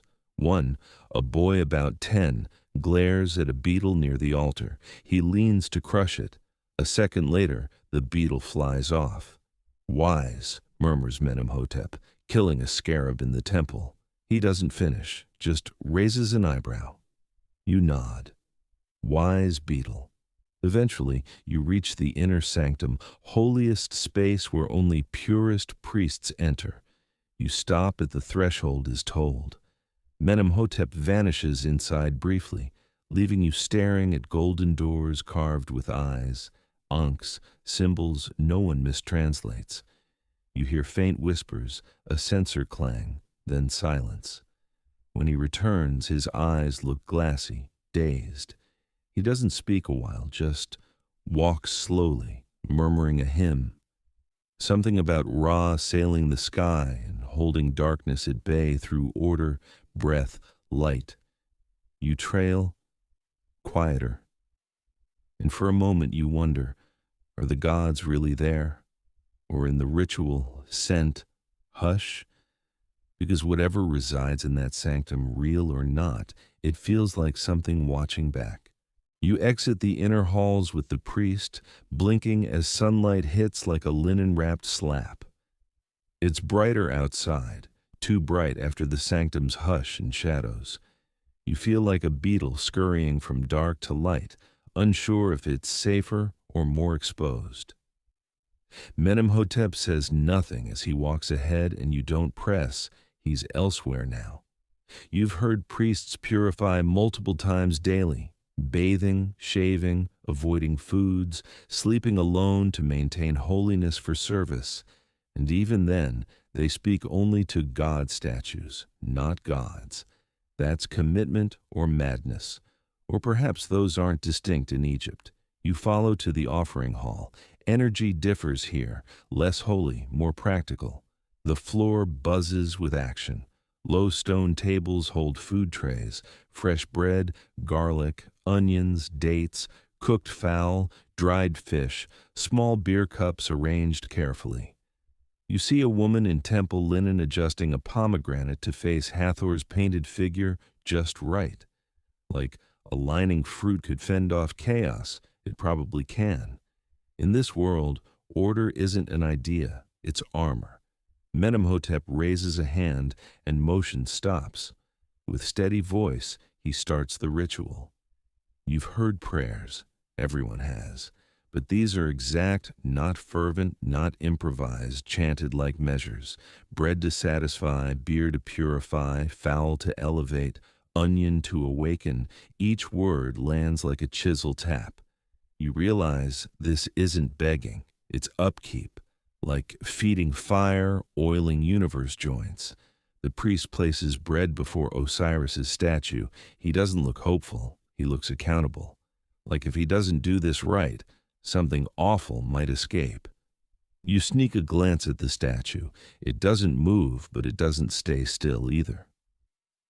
As the ceremony goes, an acolyte lights incense. Smoke rises slow, sinuous, wrapping the statue's face in a way that tightens your skin. Eyes seem deeper, mouth softer. You blink, it's stone again. You tell yourself light trick, ritual done. Menemhotep turns without flair. Offerings redistribute soon, some to priests, some to poor, some oddly to cats. You follow to the side where used vessels are rinsed, sorted by servants. One nudges you, grins. He didn't yell. You passed. You nod, unsure what. Before leaving, you wander painted hallways once more. You pause under a mural of Anubis weighing a heart against a feather. You've seen it. Everyone has. But now it's personal, heavy. If the feather tips slightly, the soul is eaten by Ammit, the crocodile, lion, hippo beast living to punish imbalance. You wonder the feeling of knowing your weight then, if choices sufficed, or if gods care about intentions. Outside, a temple cat brushes your leg and walks on, confirming you're anchored here. For now. You step into light. Incense clings to clothes, ritual words echo. Though sandals tread dust as always, steps feel quieter, like gods might watch, or worse, listen. The smell of incense sticks to your clothes, the ritual words still ring in your ears. And though your sandals tread the dust like always, there's something about your steps that feels quieter now, like the gods might still be watching, or worse, listening. The road from the temple winds past tall date palms and long flat fields extending toward the horizon like a green vow amid so much sun. Your stomach rumbles again, but this time not from hunger. It's from something denser, like ore sitting wrong in your belly. That temple quiet, it lingers.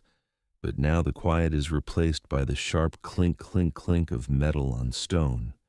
You follow the sound, and suddenly you're amid noise again. Not market chaos or scribe courtyard hum, but the deep repeating beat of construction. You've wandered into a building site, not for a house or canal, but something larger, something eternal, a tomb, or perhaps a temple addition. Judging by the white limestone blocks towering beside the path, maybe part of a monument to someone with enough wealth or influence to capture the gods' notice.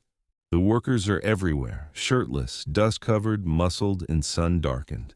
They move like ants over the scaffolded wall face. Ramps slope up one side, slick with sand and sweat, lined with logs as rollers for stones. It's brutal, beautiful. You blink as four men, chanting together, pull a slab your sleeping mat size up the ramp, straining against ropes too thin for the job. Behind, a man with a long stick keeps time, not hitting, just tapping stone. Clack, clack, clack. It's mesmerizing. Someone calls you. A boy your age, smeared with ochre, balancing a water pot on his shoulder. Thirsty? He asks. You nod and he hands the pot.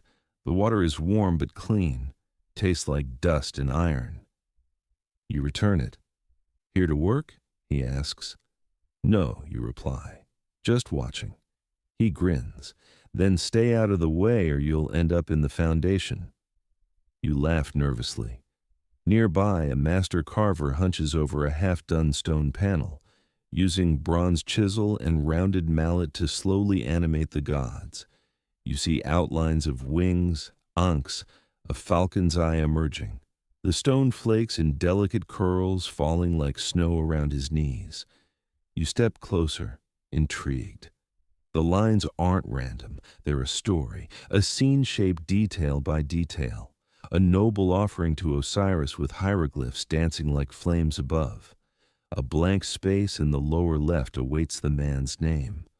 Won't carve it till he pays full, the carver mutters without looking. Or dies, whichever first. Fair enough. A little further, someone presses tiny painted tiles into plaster. Greens, blues, yellows, a mosaic border that'll outlive all here. The worker hums softly, squinting in sun.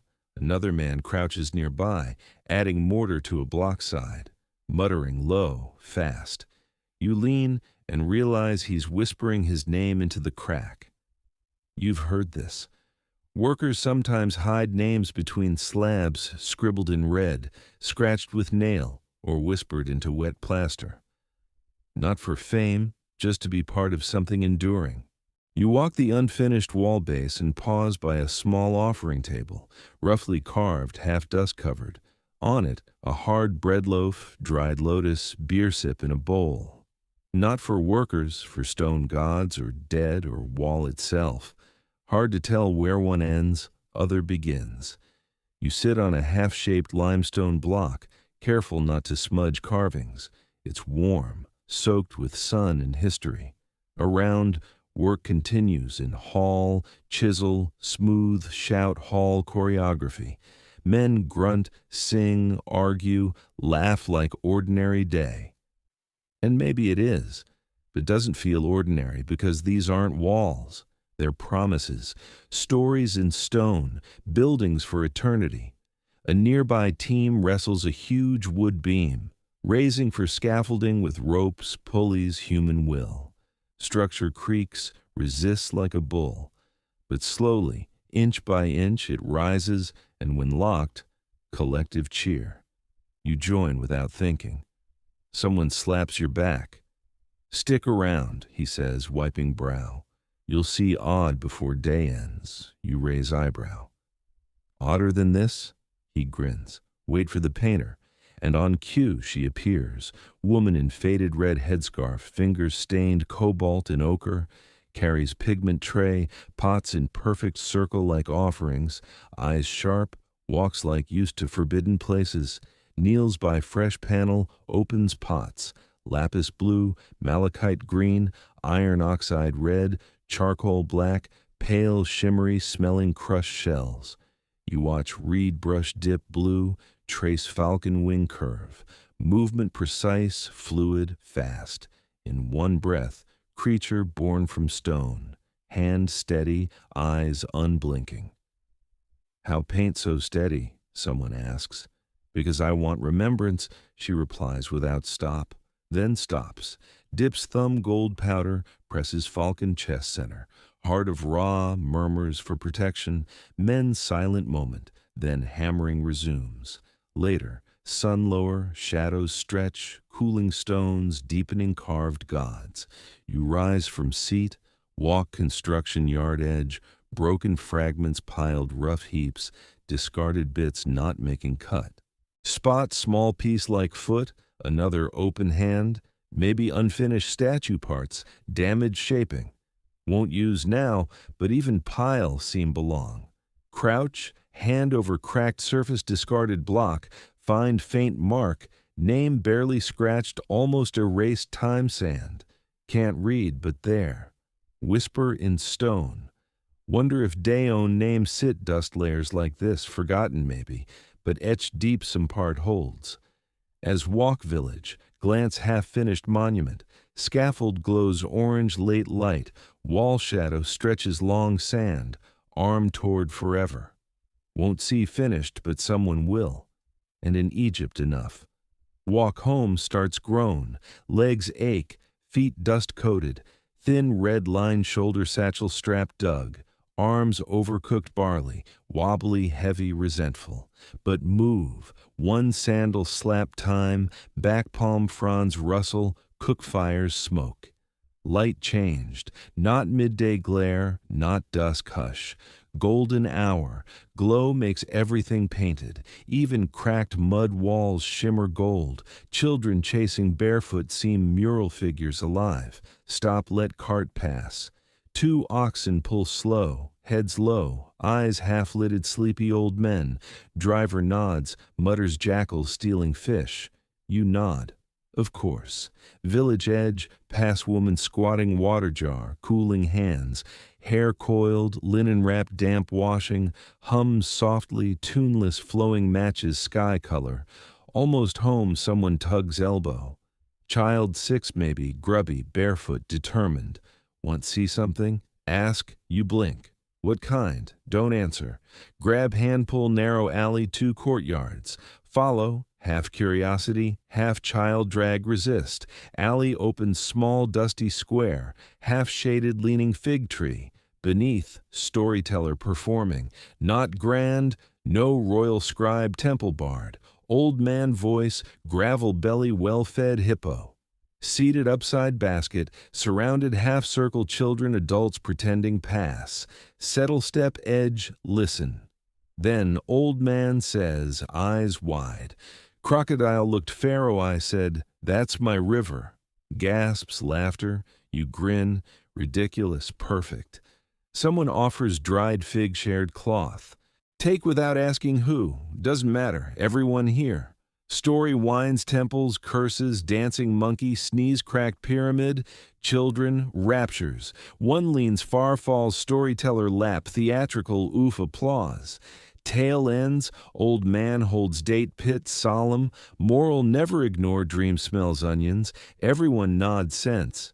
Group scatters slowly, children peel birds puddle, adults stretch, chuckle, return pots, mats, jars. Remain moment, watch storyteller pack scraps, broken amulets, props, doubt, walks past, winks, walking heavy today. You nod, long day, pats shoulder, good. No earned, gone, turn home. Footsteps slower, not exhaustion, village blooming evening life. Sounds change, pace softens, sun lowers western palm line, long shadows fingers road. You? Almost back. Egypt not done yet. Smell warmth courtyard sea. Simmering lentils, sweet coriander cling walls. Smoke fire pit curls lazy. Whispers roasted garlic, singed onion. Someone's bad singing accident, judged bandaged foot corner.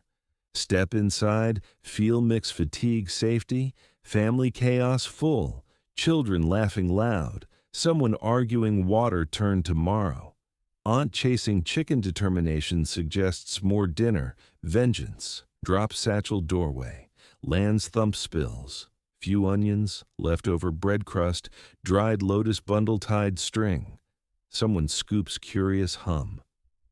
Fancy? Sister teases, trying catch priest eye, only sandal steady income, shoot back. Laughter erupts. Tired kind, earned, honest, edged relief sun almost down, ease woven mat back wall soft sigh, jug water nearby, lukewarm, heavenly.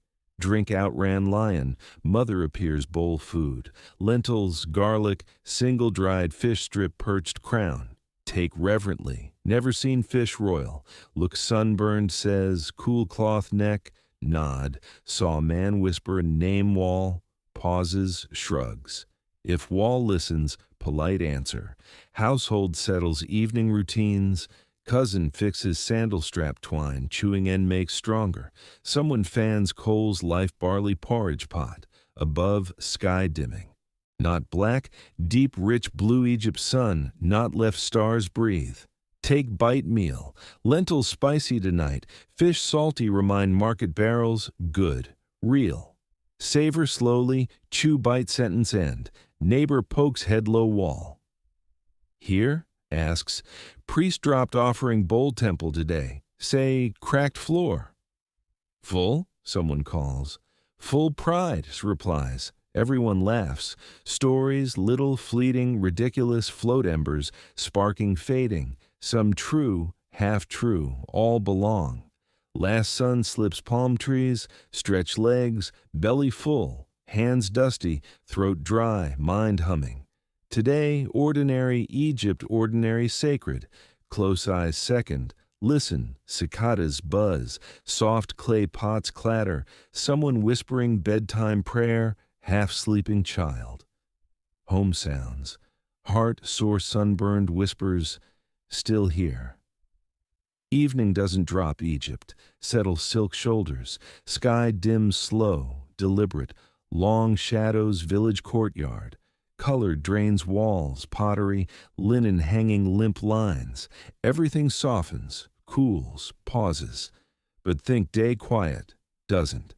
Village gets loud, starts single beat, someone striking clay potstick half rhythmic thump, then another joins tapping reed basket. Before long, half-dozen hands, slapping, drumming, flicking nearby objects. Music, sheer will. Children shriek not panic. Drama heard rooftops. Boy bursts courtyard palm frond crown declares pharaoh geese. Brother challenges jewel-dried leeks. Battle swift one-sided. Hear laughter. Deep belly shaking next courtyard. Someone told tax collector missing goat again. Classic. Down path, group gathered story hour, not temple tales, sacred, delightfully stupid kind. Woman deep voice, impeccable timing recounting saga man impressed priest stealing sacred ibis lap offering. Sound effects, almost choke date beer.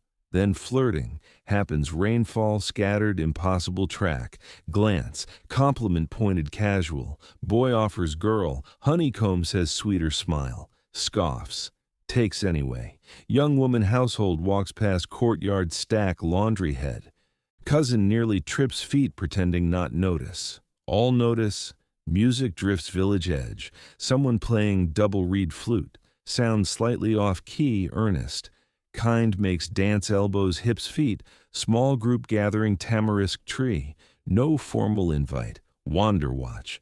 Boy leaps circle first, twisting, stomping, moving chaste rhythm-loving jackal. Others cheer, clapping time. Girl follows, spinning arms raised, hair trailing banner. Not impress anyone does. Music speeds, clapping tightens, trading moves, challenging sharp steps, wilder swirls, sand kicks, someone nearly loses sandal, everyone laughing hard breathe, clap along, don't dance, not tonight, rhythm pulls friendly hand sleeve, and maybe next. Back courtyard, uncle declared headstand despite evidence contrary, crowd forming. Someone fetches mat case, settle spot wall, grinning fool, loud, chaotic, exactly bones needed. When Egyptians finish working, sweating, praying, building, celebrate. Even beer warm, bread old, tomorrow brings taxes, sunburn, holy cat's infestation, tonight alive everyone knows. Sun nearly gone, smear red gold palm trees, village glowing lanterns, firelight, human mischief. Someone lit oil lamp hung wooden pole tiny moon. Shadows dance walls, familiar faces strange stories taller. Still lounging wall, belly full, muscles aching best way. Here singing, playful, sharp, half-rhymed. Song teasing truth. Group girls singing call response. He brought 2 ducks. She wanted 10, so he brought figs lied again. She took gifts, changed mind. Now left goat wine. Recognized tune. Old grandmother's time always returns. 2 boys try out sing nonsense ballad donkey love fishmonger's wife. Doesn't sense, doesn't need. Kind stays you. Glance fire pit someone roasting garlic reed leaves. Ant breaks open smears soft cloves bread broken pottery. Waves one, open mouth. Dew, hot, pungent, delicious, tastes everything good life. Hum appreciation, smirks one prize. Then things slow, noise shifts someone bone pick.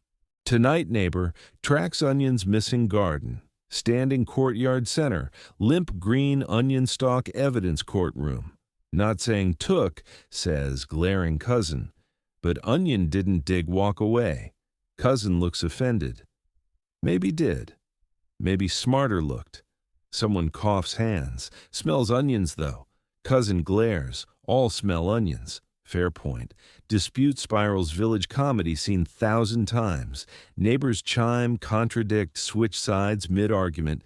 Child offers draw missing onion memory. Someone swears saw goat suspicious. Eventually, uncle, rubbing back headstand incident, raises hands. Trial tomorrow dawn. Bring evidence. Everyone agrees, including goat. Tension breaks. Air laughter, soft chatter. Onion scandal moment, not tonight. Tonight world warm close firelight. Children sleep first. 1-1. Slumped laps curled clay walls. Faces smudged peaceful. Notice youngest cousin holding palm frond sword. Dreaming pharaoh's lizard's bread doesn't burn. Adults drift too. Someone humming. Mother throws extra cloth shoulders without saying. Smells smoke perfume. You sit quietly watching embers, listening night breathe. Quiet moments shouting, dancing, pretending not care. This part day holds together.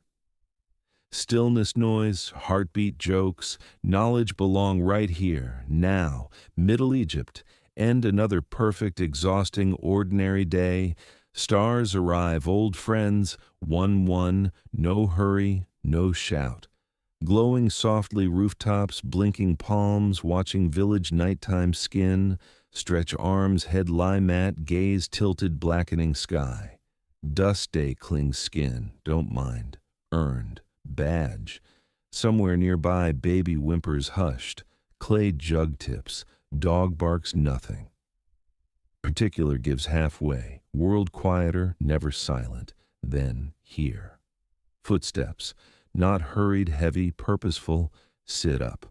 Across courtyard, man approaches, trailed two others. Older gray temples, barefoot. Robe wrapped, re-wrapped soft armor. Carries reed staff, not need. Tells world doesn't. No, everyone. Local judge. Here, not grand courtroom authority, polished stone halls. Neighbor, father, man spent life listening arguments, fences, fish traps, missing sandals. Tonight, here's something small, enormous. Settles low stool courtyard center. People gather quietly, naturally, not summoned. Drawn moths, flickering torch. Woman steps first, holding clay pot, cracked rim, places gently. This says, whole left wall mourning. Murmur. One boy's crowd straightens back sharply. Judge looks pot, woman, boy. No words yet. Boy clears throat. Whole but goat, there goat again. Judge raises eyebrow. Same goat accused onion theft. Crowd chuckles softly. Boy wilts begins courtyard trial. Not life, death, pottery, pride, neighbors' nonsense, yet matters. Little conflicts, settled stars shape tomorrow feel. Judge listens, not words tone, breath pauses, nods, frowns, asks questions like, pot shadow sun? Anyone see goat wall intent? Last question absurd. All understand means. Eventually, verdict. Pot broken.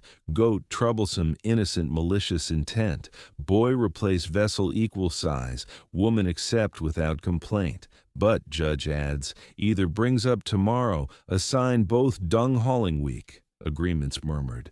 Peace now. You sit back marveling, not ruling ritual. Gentle, ridiculous theater at order, balance, truth. Idea even world sandstorms, hippo gods. Fairness carved, lantern light, common sense. Judge stands, prepare, leave, but turns gathering one last time. Anyone else? Silence. Child raises hand. Yes, asks, points. Brother said raw flaming bird, not God. Gasps. Brother shrinks shadows. Judge sighs, sits back. Judge leans forward, resting hands, knees. Lantern flickers face, casting deep shadows, cheekbones turning expression mythic. Half stern God, half tired grandfather. Fixes gaze boy. Said raw bird. Boy swallows, eyes wide. Said, maybe really big bird. Murmurs ripple courtyard breeze. Judge doesn't speak moment. Instead points upward, sky-thick stars. Milky Way arcs overhead. What people call celestial Nile. River stars, God sail night. Tell, says gently. See sun? Boy shakes head. No, gone. Yet, judge continues. Come back tomorrow? Boy nods. Why? Pause. Boy frowns, thinking hard. Raw sails, boat underworld fights, monsters wins, judge nods. Why call God? Not shines, returns. Silence settles, heavy warm. Older villagers exchange glances, impressed. Boy looks stunned, not sure praised, reprimanded. Now, judge adds, help sister grind grain tomorrow morning. Punishment, heresy, bothering public elder. Girl grins hard, nearly falls stool. Trial ends. Judge stands real time, knees cracking audibly. Try not summon next week, says, walks away. Passes mat, stops, looks down. Quiet tonight, says. You shrug. Just listening. Good, replies. First step wisdom, last one too. Disappears night. Staff tapping softly stone. Gathering dissolves ink water.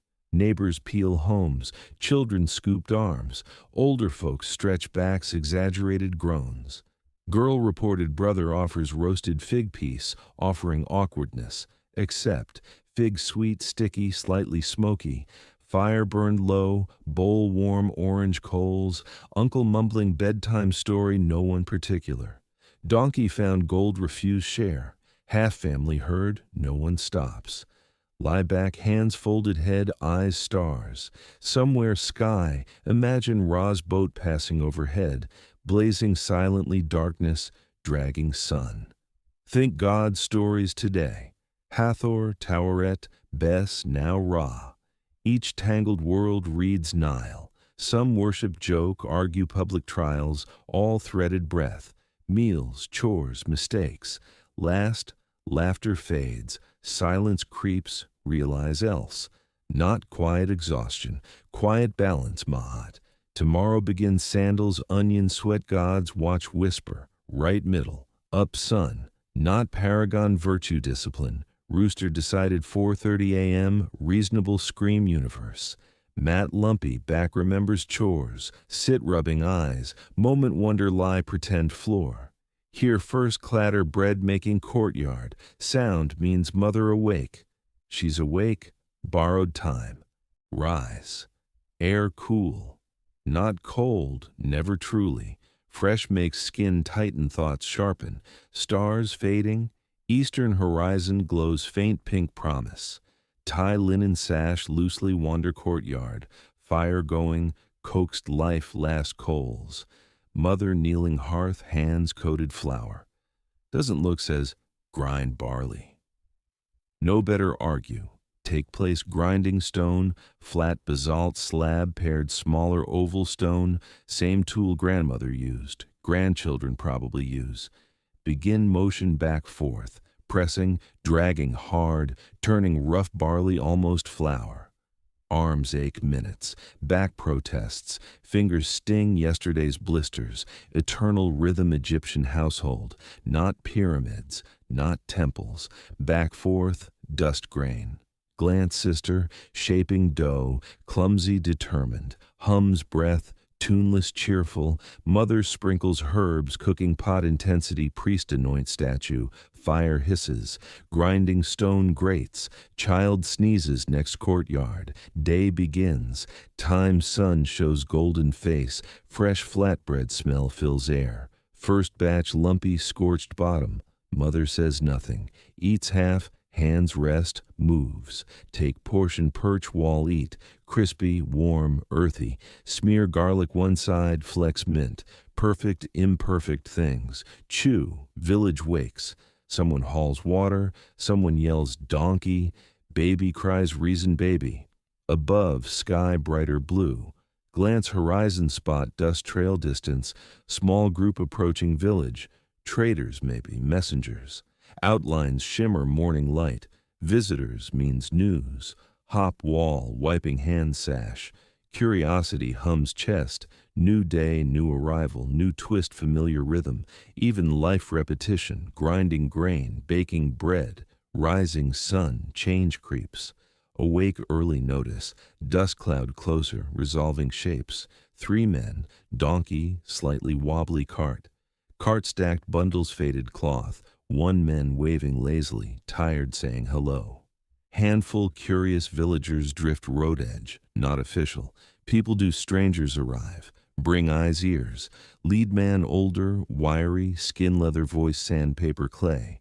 Morning beauties, calls amused sleepy faces, bring stories, spices, gossip can't resist, like instantly. Traders dismount, donkeys, chooses nearest shady spot, refuses move. Villagers crowd cartmen, unwrap goods, bundles dyed linen, glazed faience beads, tiny perfume pots, carved stoppers, things afford love touch. Everyone wants news. Anything Memphis? Someone asks. Nile flooding early year? Another chimes. Pharaoh finally marry Princess East? Woman asks, not pretending political. Older trader holds hands dramatically. One time, get rumors, truth extra, laughter, coins jingle. Someone hands barley beads bartering information, hang back listening, bits pieces drift smoke. Crocodile attacked boat Thebes. Priest arrested selling fake amulets. Scribe wrote love poems someone else's name caught woman man stole. All absurd, all delicious. Neighbor leans, whispers, same stories every season, different names. Grin, doesn't matter. Make airbuzz. Trader produces crumpled cracked papyrus scroll holds aloft. Decree says city. Voice drops. Looking young workers, smart scribes, granary records north. Quiet shift crowd. Field cousin tents beside. Work granary, not glamorous, paid.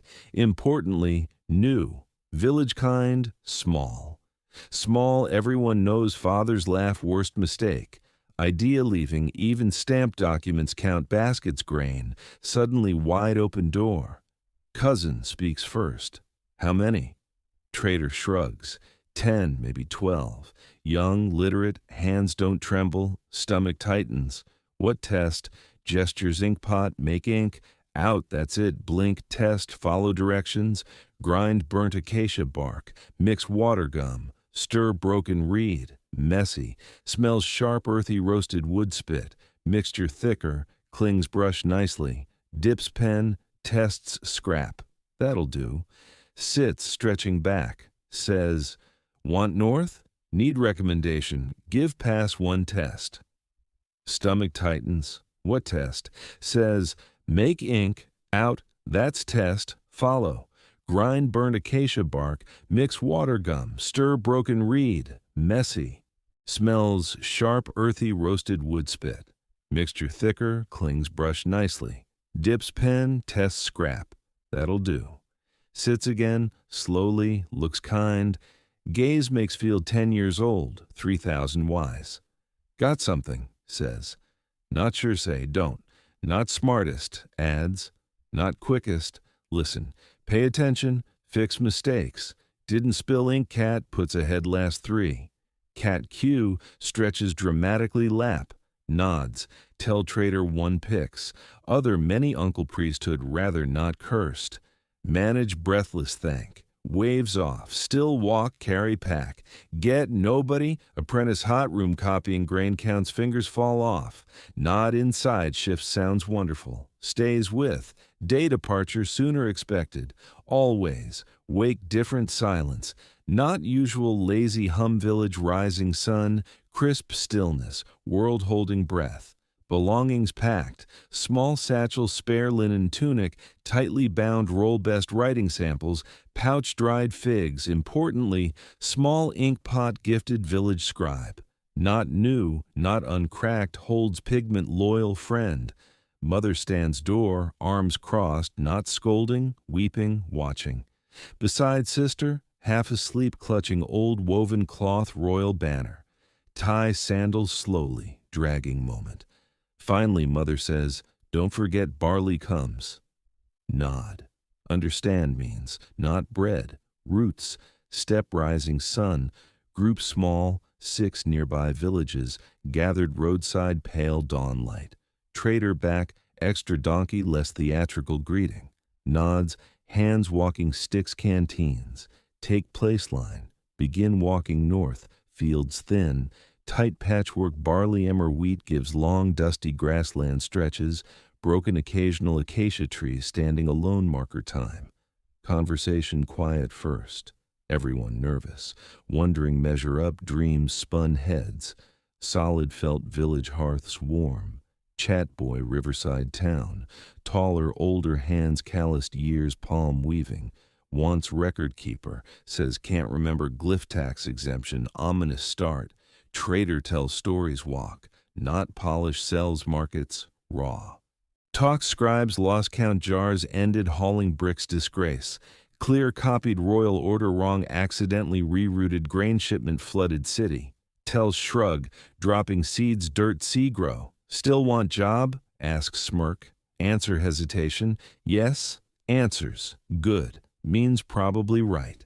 Mid-morning, sun-high legs ache nothing ambition. Donkey refuses hurried. Younger boy group trip twice.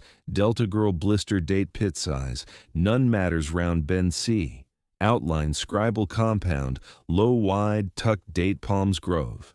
Doesn't look much. Mud brick walls, reed roofs. Courtyard 2 students arguing proper glyph crocodile. Might palace raw. Don't walk scribal compound inch, not nerves entirely. Wait every step new. New dust underfoot, new smells, ink read ash, hint sweat, new eyes watching shaded doorways. Courtyard cluttered practice boards, sandals kicked lazy heaps, students muttering breath-casting spells, lean man shaved head crooked nose steps forward, kilt-stained ink hem, arms crossed tells already unimpressed. New ones, says, not waiting reply. Hope hands don't shake. Gestures follow, turns quick sandals slapstone, trail like dust cart, leads main hall, rectangular space pillars make room feel larger, long low tables center, reed pens line soldier stacks, wooden writing boards, old black smudges. Students sit backs hunched, brows furrowed, lips twitching whisper soundless lines. Man turns. Hotep. Call teacher. Forget call mudbrain. Believe. Begins tour, called, pointing ink room, off limits, water jars, one person day, latrine, don't write, asks names, once, doesn't wait spell. Assigned space far table, got ink stains shaped duck half-carved doodle woman exaggerated eyelashes, smile. Someone years ago sat daydream too. Hotep slaps tablet front, right flood calendar memory, stomach flips, flood calendar things, close eyes moment, summoning rhythm, recited muttered fetched water, whispered couldn't sleep, still fingers tremble, lift brush, Akhet, inundation begin. Peret, emergence, Shemu, harvest. Continue 12 months, rhythm surfacing chant, heartbeat, techie hut, stumble slightly order, recover, finish, look up. Hotep doesn't smile, nods, won't disgrace. Didn't realize holding breath someone coughs nearby, let long sigh. Rest day blurs, practice glyphs, ink mixing, repetition. Book dead passages, case temple checks. One break trade dried figs, pickled onion delta girl. Without doubt delicious eaten weeks. Sunset, back aches, fingers numb, writing gone steady, shaky. Break, during traded dried figs, pickled onion delta girl. Delicious eaten weeks. Break, trade dried figs, pickled onion delta girl. Doubt delicious eaten weeks. By sunset, back aches, fingers numb, writing steady, shaky. Dismissed students spill courtyard splash water faces sigh survivors, something flares chest, belong, hard, mess, belong, and somewhere far sister probably grinding barley humming. First time, sound mind feels home, future once. Settle rhythm scribal life faster expect, faster intake group, earns half nod hotep. Equivalent standing ovation, jealous grumbles, boy kept calling parade planning season emergence. Days begin sun properly crested horizon, compound wakes slow grown, clatter water jars, sandals slapping clay, someone retching yesterday's pickled onions, reason cheap, wash face communal basin sit cross-legged mat others arrive, brush hand, papyrus flattened. Every morning starts copying maxims, wise sayings, dead pharaohs, half-forgotten viziers, feel written torment tired students. Mouthful trap own feet, lazy hand hungry belly. Hotep claims teach moral character, suspect enjoys watching sweat sentence 5 row. Once catches muttering, scribe no hunger anyway. Doesn't punish, looks long hard says, thinks scribes never hungry. Sticks notice things. Older students write effortlessly, toss glyphs brushing dust sleeves, not rich families. One, Nefru, sandals worn straps tied papyrus twine. Another eats thin lentil soup night. No matter trade, not lucky, clawed way, like Hotep assigns assist inventory room. Honor, trust not miscount. Think handwriting neater men's, makes K glyphs falling birds. Inside room, face rows storage amphorae reed bins, clay tags, thrilling, shelf old ledgers nearly 3 decades, not supposed read. Naturally, that's change. One older books, tucked grain receipts, flood predictions, find list. List names. Scribes became temple administrators, royal tax officers, record keepers, foreign expeditions. Names mean nothing, one stops cold. Name old village scribe, man gave first ink pot. Suddenly, everything snaps place.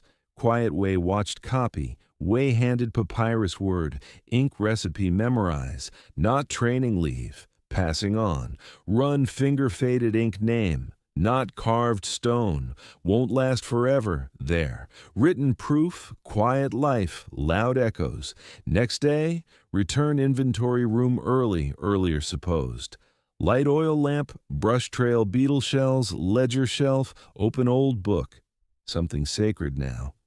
Read margins carefully time, fingers trailing neat columns faded corrections, smudge, hasty glyph, human hands touching time, wonder teacher redo page someone let mistake slide floodwaters late no one cared, measured half basket spelled. Part no one tells, scribes don't write, edit history, spend morning 1 foot past one present, tallying barley jars correcting men's absurd miscounts.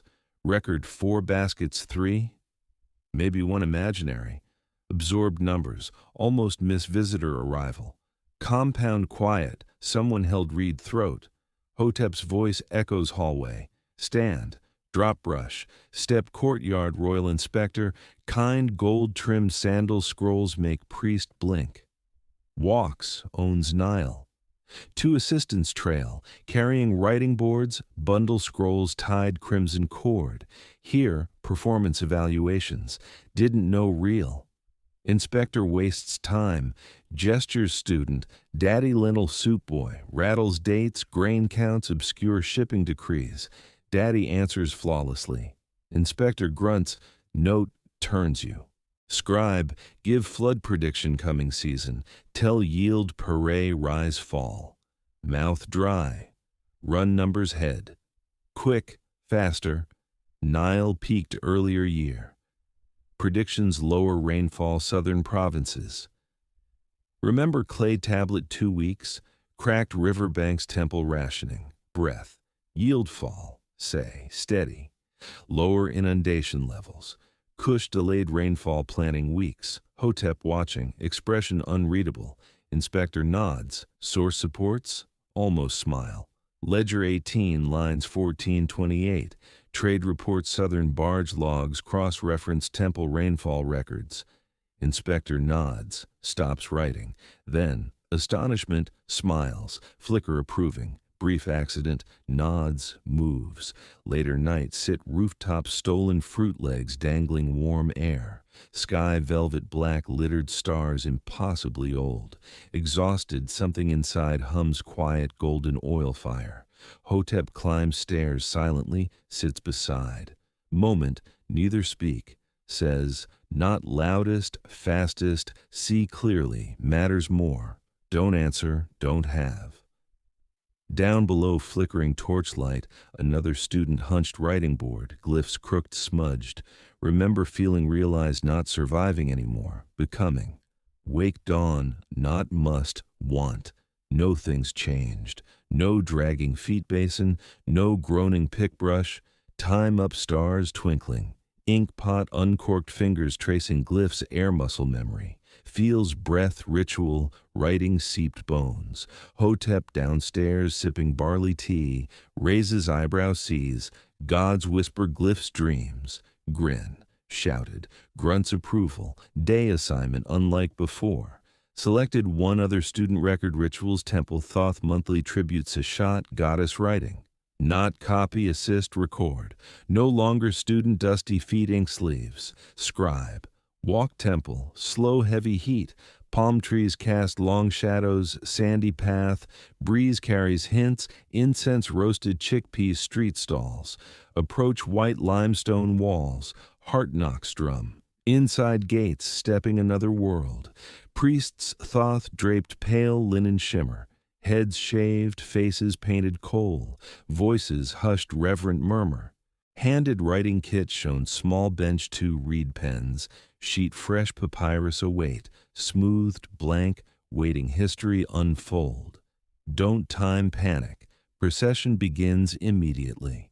First, offering bearers enter, laden baskets, dates, honeycomb, dried fish, lotus leaves. Musicians, flutes, sistrums, soft drums mimic Nile heartbeat. Finally, high priest, arms lifted ceiling, chanting invocation rolls, skin warm water, dip pen right. Not every word, breath, essence, rhythm, order, feeling. Catch half-whispered prayer, temple boy.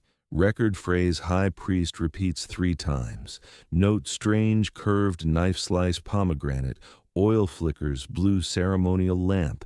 Everything matters. Immersed work, barely notice ceremony ends. Soft hand taps shoulder.